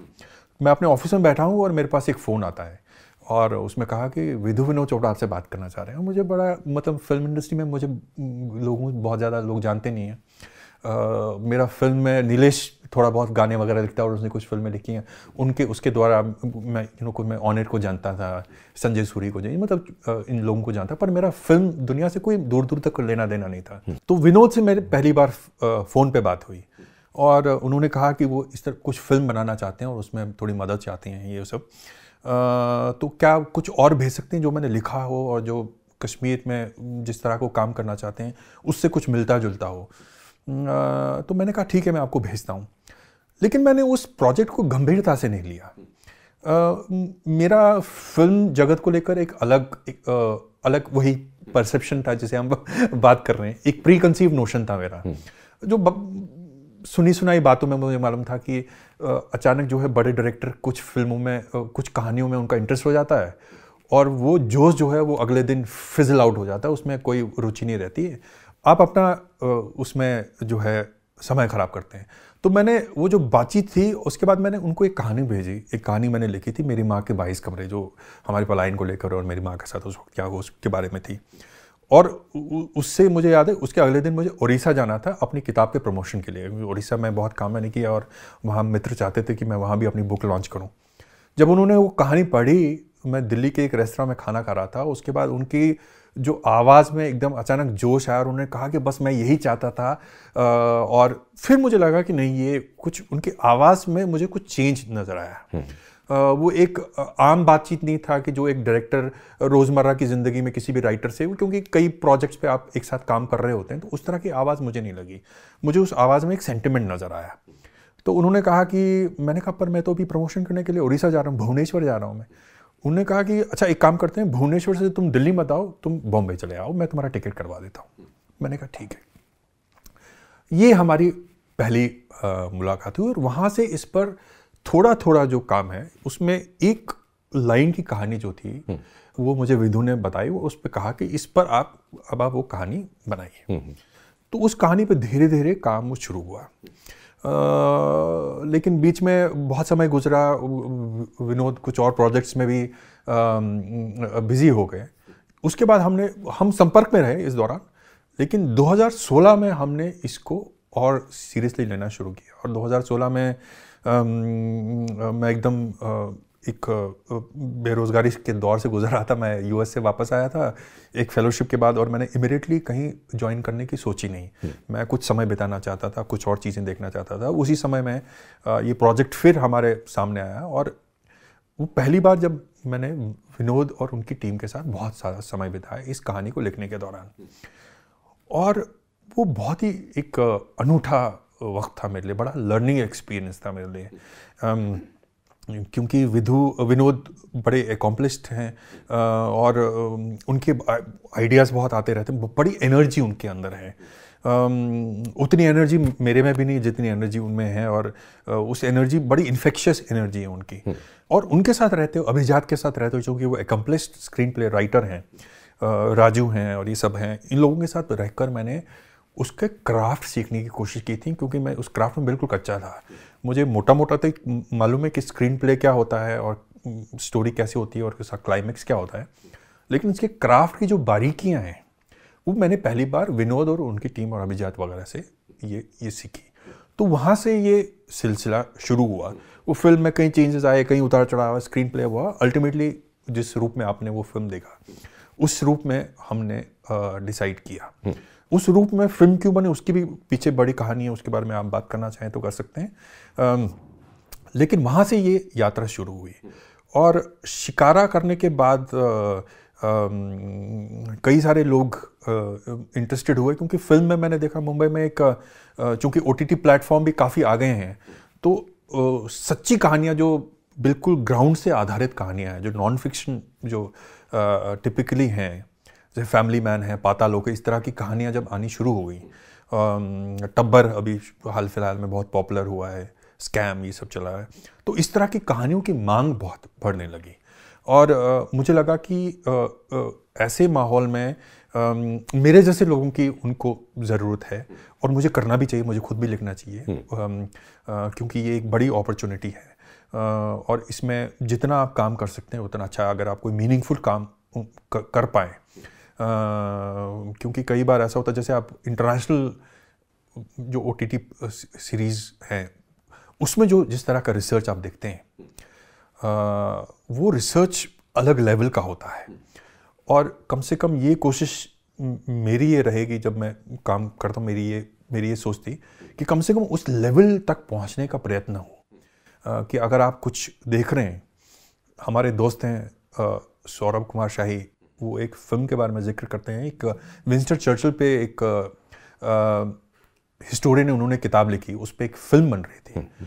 तो वो फिल्म की शूटिंग पे जो है उसने, वो महिला है, मुझे नाम याद नहीं आ रहा उनका, सौरभ को मालूम होगा, उसने डायरेक्टर से रिक्वेस्ट किया कि मैं वो फिल्म शूट पे आना चाहती हूँ। तो डायरेक्टर ने कहा हाँ बिल्कुल, आपकी कहानी पर, आपके जो ये किताब है उसी पर आधारित है, आप आइए, स्वागत है आपका। तो एक पर्टिकुलर सीन में वहाँ पर चर्चिल जो हैं वो किसी बड़ी संधि पे, ट्रीटी पे साइन करने वाले हैं और एक फाइल उनके पास आती है, वो साइन करके वो रख देते हैं। तो ये जो राइटर थी, इनके मन में जिज्ञासा थी कि ये फाइल में क्या है जिसपे वो, मतलब कोई नकली सा कागज़ होगा जिसपे उन्होंने साइन किया। जब वो फाइल उन्होंने खोली तो वो उनको आश्चर्यचकित हुई इस मामले में कि वो फाइल में वही दस्तावेज की फोटोकॉपी थी जिस दस्तावेज पे साइन हुआ है। मतलब इतनी बारीकियों पर वहाँ पर रिसर्च और काम होता है। यहाँ की तरह नहीं कि आप नक्सल पे कोई फिल्म बना रहे हैं और यहाँ से कोई बेपाशा बसु हेलीकॉप्टर से उतर रही हैं और पता नहीं क्या हो रहा है, और वो स्मार्ट वो यूनिफॉर्म पहन के जिनका सच्चाई से वास्ता ही नहीं, उस तरह का काम होता है। तो मुझे लगा कि अगर नॉन फिक्शन की तरह ये जा रहा है, कम से कम नॉन फिक्शन में जो रियल लाइफ स्टोरीज हो उस पर ऐसा काम हो जो सच्चाई के जितने करीब अपन लोग उसको ला सके उतना लाना चाहिए। तो ऑनर जो फिल्म मेकर हैं, मेरे दोस्त हैं, उनके साथ अब मैं काम कर रहा हूँ। हमारी पुलवामा पे सीरीज़ बन रही है जो मेरी पिछली किताब पर आधारित है, the lover boy of Bahawalpur. लेकिन चूँकि किताब की एक विधा अलग होती है, उसकी ट्रैजेक्टरी अलग होती है, और जब आप एक वेब सीरीज़ बनाते हैं उसकी ज़रूरतें अलग होती हैं, तो उसमें हम काल्पनिक कैरेक्टर और बहुत सारे कैरेक्टर उसमें हम ईजाद कर रहे हैं। और कुछ इंस्पायर्ड जो है मैंने पिछले 20 साल में जो कश्मीर में देखा, और जिस तरह इंसर्जेंसी कैसे फाइट होती, काउंटर इंसर्जेंसी में कैसे फोर्सेस होते हैं, तो उस एक्सपीरियंस का अब वो इस्तेमाल हो रहा है। और वो क्राफ्ट जो है अब धीरे धीरे वो मैं अभी सीखने, लर्निंग स्टेज में हूँ, लेकिन मुझे ये बहुत अच्छा लग रहा है उसके साथ एसोसिएट होना।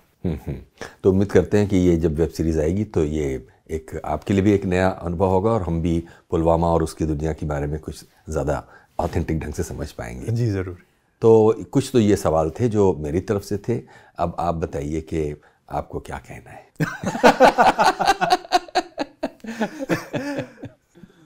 नहीं, मोटा मोटा यही है। और जब मैं दिल्ली आया पहली बार 96 में, अक्टूबर 96 में जब मैं पहली बार आया, तो मैं एकदम रॉ था। हालांकि मैं चंडीगढ़ जैसे शहर में भी रहा, लेकिन चंडीगढ़ भी अपने आप में एक छोटा शहर है। वहाँ के एक्सपीरियंसेस जो हैं मेरे दोस्तों के साथ, वामपंथी दोस्तों के अलग, दूसरे दोस्तों के साथ, वो अलग तरह के एक्सपीरियंसेस थे। और कॉलेज की ज़िंदगी एक अलग ज़िंदगी होती है। लेकिन उसके बाद आप दिल्ली आए, और दिल्ली में पहली बार आपने महानगर की जो पूरी ताकत और पूरा धमक और ग्लैमर जो है आपने देखा। आपने ये भी देखा कि जिस छोटे शहर से आप आते हैं वहाँ जिस तरह की ईमानदारी लोगों में होती है, या एक तरह की सच्चाई जिस तरह की होती है, या फेस वैल्यू पे जो आप बात ले सकते हैं। अगर किसी आदमी ने कहा कि वो आपका दोस्त है, तो 90% इस बात के चांसेस होंगे कि वो आपका दोस्त ही होगा, और वो कहेगा कि मैं तुम्हारा भला चाहता हूँ, तो भला ही होगा। लेकिन मैंने ये पाया कि दिल्ली जैसे महानगर की दुनिया कुछ और है। और हमें किसी चीज़ के बारे में, हमने साहित्य तो बहुत पढ़ा था तब तक, कॉलेज में साहित्य पढ़ा, चेखोव पढ़ा, बाद में नाइपॉल पढ़ा, और ये सब कुछ पढ़ा। इस सब ज्ञान से लैस होकर हम आए थे। लेकिन जो दुनिया का जो जिसे अंग्रेजी में रोड स्मार्टनेस कहते हैं, वो हमारे अंदर ज़ीरो थी। किस तरह के कपड़े पहनने हैं और क्या इस्तेमाल होता है और किस तरह आप डिओड्रेंट का इस्तेमाल करते हैं, और ये सब इस चीज़ के बारे में इस दुनिया से दूर था। तो उस वक्त कुछ रिलेशनशिप्स हमारे बने, कुछ मोहब्बत हुई उस ज़माने में, कुछ लोगों दिल्ली में कुछ लोगों से रिश्ते बने, और उनके भी बड़े वो रिश्ते कुछ साल रहे और कुछ नहीं रहे, सब चलता रहा। लेकिन उन लोगों के भी बड़े एहसान हैं मुझ पर, क्योंकि उन्होंने मुझे ये दुनिया की जो बाकी आसमानी चीज़ें तो मुझे मालूम था, पर दुनिया की ये जो ग्राउंड की जो चीज़ें हैं इनके बारे में मुझे बहुत सिखाया उन्होंने।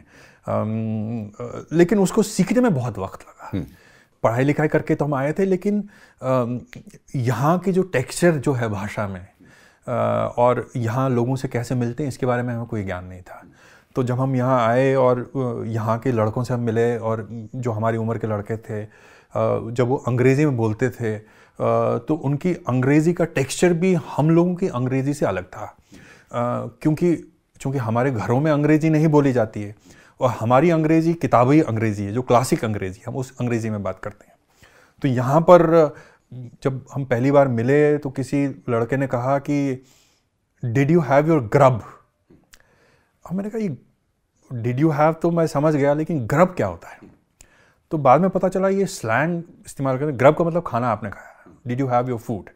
तो ग्रब मुझे मालूम नहीं था क्या हुआ, इसके बारे में मैंने और मुझे बड़ी ये लगा, मैंने कहा ये ग्रब कोई अंग्रेज़ी में शब्द है और मुझे मालूम नहीं है, मैंने इतनी किताबें वगैरह पढ़ने का दावा करता हूँ मैं, लेकिन मुझे ग्रब शब्द का मालूम नहीं है। तो इस तरह की जो चीज़ें हैं तो धीरे धीरे पता चला कि दिल्ली एक पावर सेंटर के रूप में भी कैसे काम करती हैं। ये जो मेरे मित्र हैं जिन्होंने इस ग्राफिक नॉवल में इलस्ट्रेशन किया है, शरद शर्मा, बड़े अच्छे कार्टूनिस्ट हैं वो, सामाजिक सरोकार भी उनके बहुत हैं। वो कहा करते थे, वो चूँकि ह्यूमर बहुत इस्तेमाल करते हैं, तो वो कहा करता था, वो जी में मेरे साथ काम करता था कुछ साल, तो उस वक्त में हमने काम किया। तो जी में हम छोटी छोटी हरकतें करते थे जिससे लोग वहाँ बड़े सख्ते में आ जाते थे, क्योंकि उनको इन सब चीज़ों की थोड़ा सा भी उनको अगर मतलब शब्द में कहें कि थोड़ा सा यूनियन बाजी उनको कहीं लगे कि दो आदमी खड़े होकर किसी चीज़ का विरोध कर रहे हैं, तो बड़े वो सब एकदम शॉक में आ जाते और चुप हो जाते थे कि लगता था कि कोई रिकॉर्डिंग ना हो रही हो, इस तरह के लोग आते थे। तो उस वक्त याद है मुझे, एक उड़ीसा में साइक्लोन आया और बहुत लोग भूख से ग्रस्त थे, तो शरद ने एक कार्टून बनाया और उसमें एक चम्मच रखा, और हमारी जी की कैंटीन में रसगुल्ले मिला करते थे, गुलाब जामुन, तो उसमें गुलाब जामुन रखा, कहा जब ये आप खा रहे हैं तो उन लोगों की तरफ भी ध्यान रखिए जिनके पास कुछ खाने को नहीं है। और उसने एक वो A4 की शीट पे, रात को हम काम करते थे, वहाँ रहता नहीं था काम, तो फोटोकॉपी हमने उसके 10-20 निकाले और जगह जगह पर जो है वो चिपका दिए। और ये बिल्कुल सामान्य सी चीज़ थी, इसमें मतलब किसी कंपनी के बारे में, किसी ऑर्गेनाइजेशन के बारे में, किसी संपादक के बारे में अपन लोग कोई बात नहीं कर रहे थे। लेकिन जब कल सुबह वो लोगों ने उसको डिस्कवर किया तो उनको बड़ा नागवार गुजरा और बड़ा रेस्टलेस फील हुए कि ये किस तरह की काम कर रहे हैं, तो उनको तुरंत जो है उतारा गया। तो इस तरह के काम अपन लोग करने की कोशिश करते थे। और शरद जो है ये कहता था कि वो राजस्थान से, वो छोटे शहर से आया था यहाँ, तो वो कहता था कि मेरी पीठ में इस शहर में इतने छुरे हैं कि मैं अगले 50 साल तक उससे अपने बर्थडे के केक काट सकता हूँ। और मैंने ये पाया कि वो एकदम सही कह रहा है, क्योंकि शुरुआती दौर में जिस तरह के अनुभव रहे, खासकर एक प्रोफेशनल ऑर्गेनाइजेशन में जहाँ पर सभी लोग आपसे मीठी मीठी ज़बान में बात करते हैं, लेकिन आपको पता चलता है कि बाद में रात को कुछ और ही बात होती है और वो 3 दिन के बाद आपको पता चलती है। और आप उस चीज़ को, चूँकि आप छोटे शहर से आए हैं, उस छोटे शहर से जहाँ पर शाम को सनसेट के वक्त अगर आसमान थोड़ा सुर्ख हो गया तो कोई बुजुर्ग ये ज़रूर कहेगा कि लगता है कोई खून रेजी हुई है, कहीं ब्लडशेड हुआ है दुनिया में, तो ये आसमान जो है सुरखरू हुआ है कहीं। तो उस स्कूल ऑफ थॉट से मैं आता था और मुझे इस बात की आदत थी कि जो चीज़ मुझे लोग बोल रहे हैं, दे मीन इट, वही यही लोग होते हैं। लेकिन बाद में अपनी जर्नलिज्म की ट्रेनिंग के अलावा मुझे इस बात की ट्रेनिंग भी लेनी पड़ी कि लोग जो बोलते हैं, जो मुंह पे आपके बोलते हैं, वो अक्सर वो उसकी पीठ पीछे कुछ और करते हैं। तो उस वक्त फिर ये बड़ा एक ट्रेनिंग का हिस्सा था कि आपके मन में जो चीज़ें हैं और जिन चीज़ों को आप एक्सप्रेस करना चाहते हैं वो हर आदमी के सामने उसको एक्सप्रेस नहीं कर सकते। एज अ राइटर के तौर पर आपको ये दिखाया जाता है कि आपकी एक वल्नरेबिलिटी होती है, एक मोहब्बत में आपकी वल्नरेबिलिटी होती है, उस मोहब्बत में आप उस वल्नरेबिलिटी को दिखाना चाहते हैं। लेकिन अगर महानगर की ट्रेनिंग से उसको देखा जाए, उसको तोला जाए, तो महानगर की ट्रेनिंग ने यही सिखाया कि आप अपने, जैसे सरल भाषा में कहें, आप अपने सारे पत्ते दूसरे आदमी के सामने मत खोलिए। तो वो कुछ ट्रेनिंग का हिस्सा खुद को करना पड़ा। वो जो नुसरत साहब की लाइन है, खुद से कही जो कही कही किसी से भी नहीं, तो वो जो है वो गांठ बांध ली हमने कि वो हर किसी के सामने, दोस्त हैं आपके, कुछ दोस्त बने, ऐसी कोई बात नहीं, शरद जैसे दोस्त हैं और कोई और दोस्त हैं जिनको who know you inside out, जिनको आपकी ज़िंदगी के बारे में पता है। लेकिन वो जो दुनियाई जो चीज़ें हैं, जो जिसके सामने नहीं बोलना है, उसको, उस ट्रेनिंग को आते आते बहुत वक्त लगा। और 25 साल हो गए इस शहर में रहते हुए। मुझे नहीं लगता वो ट्रेनिंग पूरी हुई है, और न मैं वो चाहता हूँ कि वो ट्रेनिंग पूरी हो, क्योंकि आप एक क्लोन और रोबोट की तरह अगर आप सबकी तरह आप हो जाएं, आप एक छोटे शहर से जो आते हैं, आपकी एक अलग स्ट्रेंथ होती है, आपकी जो परवरिश हुई है, आपने जो देखा है, आपके एक्सपीरियंस जो है, उसकी स्ट्रेंथ, आपके कैरेक्टर की स्ट्रेंथ एक अलग होती है। उस स्ट्रेंथ पे एक रॉनेस होती है, आपके अपने एक कुछ नोक होते हैं, कुछ नुकीली चीज़ें आपके अंदर होती हैं, उनको एक ही धरे पे एक असेंबली लाइन प्रोडक्शन में उसको पॉलिश करना, ताकि आप एक ये स्मूथ, एक मुलायम गेंद बन जाए, जिसको आप कहीं भी वो फिट हो जाता है वो गेंद। इस तरह की आपकी पर्सनैलिटी हो। इस तरह की पर्सनैलिटी, मैंने कहा कि ऐसा नहीं होना चाहिए, और इसीलिए हुआ ये कि अल्टीमेटली इस तरह की पर्सनालिटी किसी को रास नहीं आई। वो रास इसलिए नहीं आई क्योंकि जब मैंने हेलो बस्तर नाम की किताब लिखी, जिसमें नक्सली आंदोलन और वहाँ मैंने देखा, उसके बारे में एक साफ गोई से कोई बात हुई है। उस साफ गोई से बात करना यहाँ समाज की एक श्रेणी को बहुत पसंद आया और एक श्रेणी को बहुत नापसंद आया।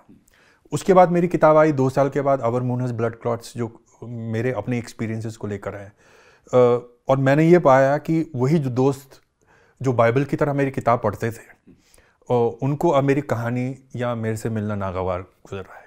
और जो लोग मुझे कल तक माओवादी कहते थे और एक गाली की तरह उसको यूज़ करते थे, अब उनके लिए मैं अचानक एक हीरो बन गया।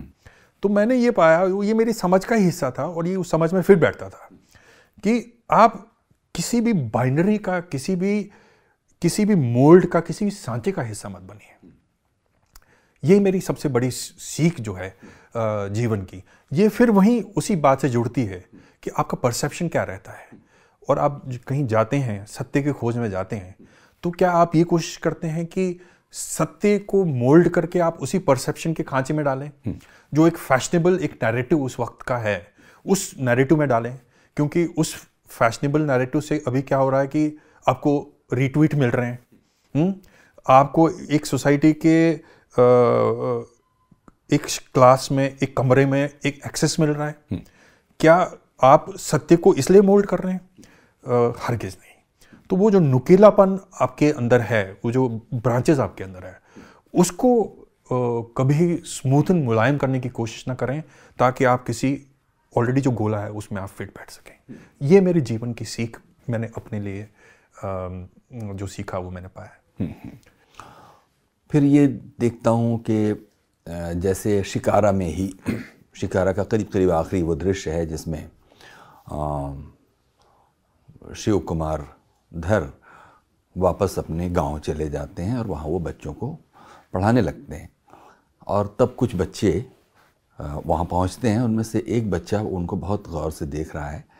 पूछे जाने पर वो बताया जाता है कि उसने कश्मीरी पंडित देखा ही नहीं था, इसलिए वो इस तरह देख रहा है। जी।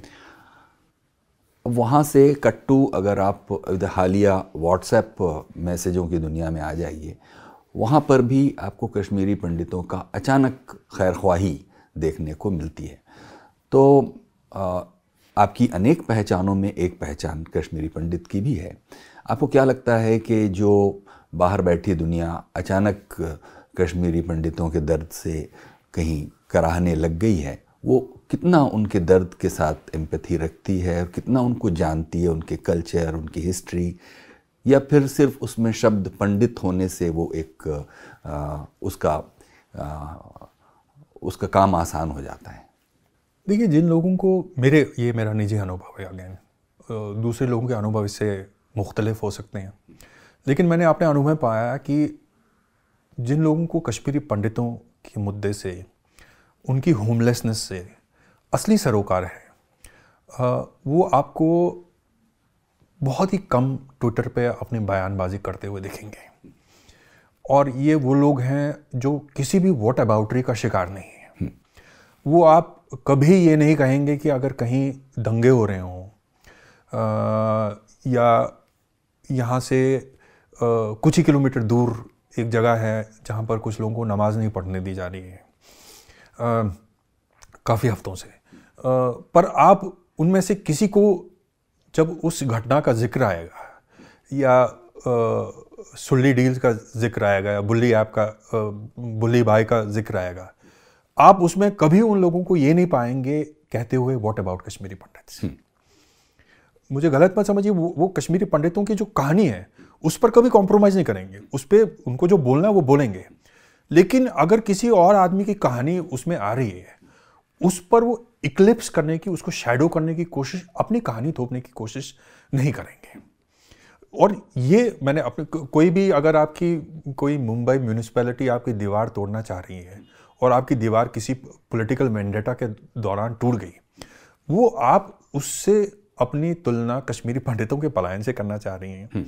तो ये मेरे को बड़ा इंसल्टिंग लगा उस वक्त, बड़ा ह्यूमिलेटिंग लगा, और इसके बारे में मैंने खुल के बात की। लेकिन खुल के इसके बारे में बात करना कई बार बहुत मुश्किल हो जाती है मेरे लिए। मुश्किल इसलिए हो जाती है क्योंकि लोग तरह तरह के कटाक्ष उस पर देते हैं। उसमें ट्विटर की दुनिया में कटाक्ष सबसे बड़ा ये है कि तुम्हारे साथ ये हुआ, तुम लोगों के साथ ये हुआ, पर तुम ये बात कर रहे हो। तो मैं ये कहता हूं कि बिकॉज मेरे साथ ये हुआ, बिकॉज हम लोगों के साथ ये हुआ, मैं उस कतार में सबसे पहले रहना चाहिए उस दूसरी चीज़ों के बारे में बात करने, उन चीज़ों के बारे में बात करने के लिए जो सिमिलर चीज़ें जो मेरे साथ वहाँ पर हुई, उसी तरह की चीज़ कहीं भी हो रही है। एक एम्पैथी उन चीज़ों के लिए मेरे पास होनी चाहिए। उस वक्त ये नहीं होना चाहिए कि मैं अपनी कहानी आगे करूँ उसको और उसी कहानी को इक्लिप्स करूँ। मुझे अपनी कहानी बोलने का जहाँ मौका मिला और मौका मिलेगा, मैं वहाँ अपनी कहानी बोलूँगा। लेकिन हर कहानी बोलने का एक टाइम होता है, एक उसके समय होता है। आप दूसरी की कहानी पर आप उसको चढ़ा के ये नहीं दिखा सकते कि हमारे साथ भी नहीं हुआ, आपके साथ भी नहीं होगा। इस तरह का नहीं होना चाहिए। और आपने देखा होगा, आपने शिकारा से कुछ लोगों को एक तरह की उम्मीद थी। शिकारा से लोगों को ये उम्मीद थी कि इसके ऐसे गोरी डिटेल्स जो कश्मीरी पंडित पलायन की सच्चाई है वो दिखाई जाए और उसको हम एक वर्ग, एक समुदाय, एक फैब्रिक के खिलाफ जो है उसका इस्तेमाल करें हथियार की तरह। इस मामले में विनोद उनको श्रेय जाता है। उनकी एक क्लैरिटी थी कि ऐसा ना हो। देखिए, मैंने our moon is blood clots लिखी, उसमें मैंने कोई भी सत्य की तरह कोई डिस्काउंट नहीं किया है। उसकी जो धार है उसको मैंने ब्लंट करने की कोशिश नहीं की। वो जिस तरह हुआ है उसी तरह मैंने लिखा उसकी। लेकिन इस देश में आपको ये समझना होगा कि सबसे पावरफुल मीडियम जो है वो सिनेमा है। सिनेमा एक ऐसा मीडियम है कि इतने गांधी प्रतिष्ठान इतने सालों से काम कर रहे हैं, लेकिन एक लगे रहो मुन्ना भाई ने वो कमाल कर दिया जो 70 साल से गांधी, इतने करोड़ों रुपए गांधी जी के उपदेशों पे खर्च हुआ होगा, लेकिन वो एक फिल्म ने वो काम कर दिया। तो सिनेमा का एक स्ट्रेंथ हुआ करती थी। तो शिकारा जब हमने बनाई तो हमारे जहन में ये बात बहुत ही रजिस्टर्ड थी कि ये फिल्म जो है एक हथियार ना बन जाए कुछ लोगों के हाथ में। तो इसलिए उसकी जो शार्पनेस है वो हमने कहीं कहीं ब्लंट कर दी, उसमें एक सॉफ्ट अप्रोच अख्तियार किया, but without compromising on the basic story of Kashmiri pandits. आपने वो फिल्म देखी, आपने देखा होगा कि हमने कोई ज़बरदस्ती प्यार और मोहब्बत का संदेश उसमें नहीं डालने की कोशिश की। अब हाजी साहब एक सेल्फिश इंसान है तो सेल्फिश इंसान है, कहीं शांति धर की सहेली मर रही है तो मर रही है, कहीं कश्मीरी पंडितों के घर जल रहे हैं तो जल रहे हैं। और हमें ये भी लगा कि इतने साल इस कॉन्फ्लिक्ट को हो गए। फिर वही बात आ जाती है कि एक लड़का आज की कश्मीर में जिसने कभी कश्मीरी पंडित को देखा ही नहीं, उसको क्या मालूम है कि कश्मीरी पंडित क्या होता था, उसको क्या मालूम था कि उसकी पितायत के जनरेशन के जो लोग हैं वो तमाम कश्मीरी पंडितों से पढ़े होंगे। स्कूलों में कश्मीरी पंडित ही मुख्य तौर पे टीचर हुआ करते थे उस ज़माने में, पुराने ज़माने में, तो उन लोगों से पढ़ाई की है उसने। हाँ, तो लेकिन उसके बारे में कोई इल्म नहीं है उसको। तो हमें लगा कि एक रिकन्सिलिएशन की तरफ एक एफर्ट होना चाहिए सिनेमा के माध्यम से, जहां पर आप अपनी स्टोरी से कॉम्प्रोमाइज़ नहीं कर रहे हैं, समझौता नहीं कर रहे हैं, लेकिन कम से कम एक कुछ फॉरवर्ड लुकिंग कोई संवाद हो, कोई डायलॉग हो। कुछ लोग जो कश्मीर घाटी में डिनाइल में है इसको लेकर कि कश्मीरी पंडितों का पलायन कैसा हुआ, उस तरह की बहानेबाजी उसमें चलती है कि जगमोहन ने कराया और फलाने ने कराया, ढिमकाने ने कराया। तो कम से कम उनके अंदर जो दिल में कुछ चीज़ें हिलें और उनको लगे कि नहीं साहब इन चीज़ ये बहुत गलत हुआ है, शिव कुमार धर के साथ बहुत गलत हुआ है, और कोई फॉरवर्ड मूवमेंट हो, कोई गुलजार साहब कहते हैं कोई बात चले, कोई आगे कोई बात चले।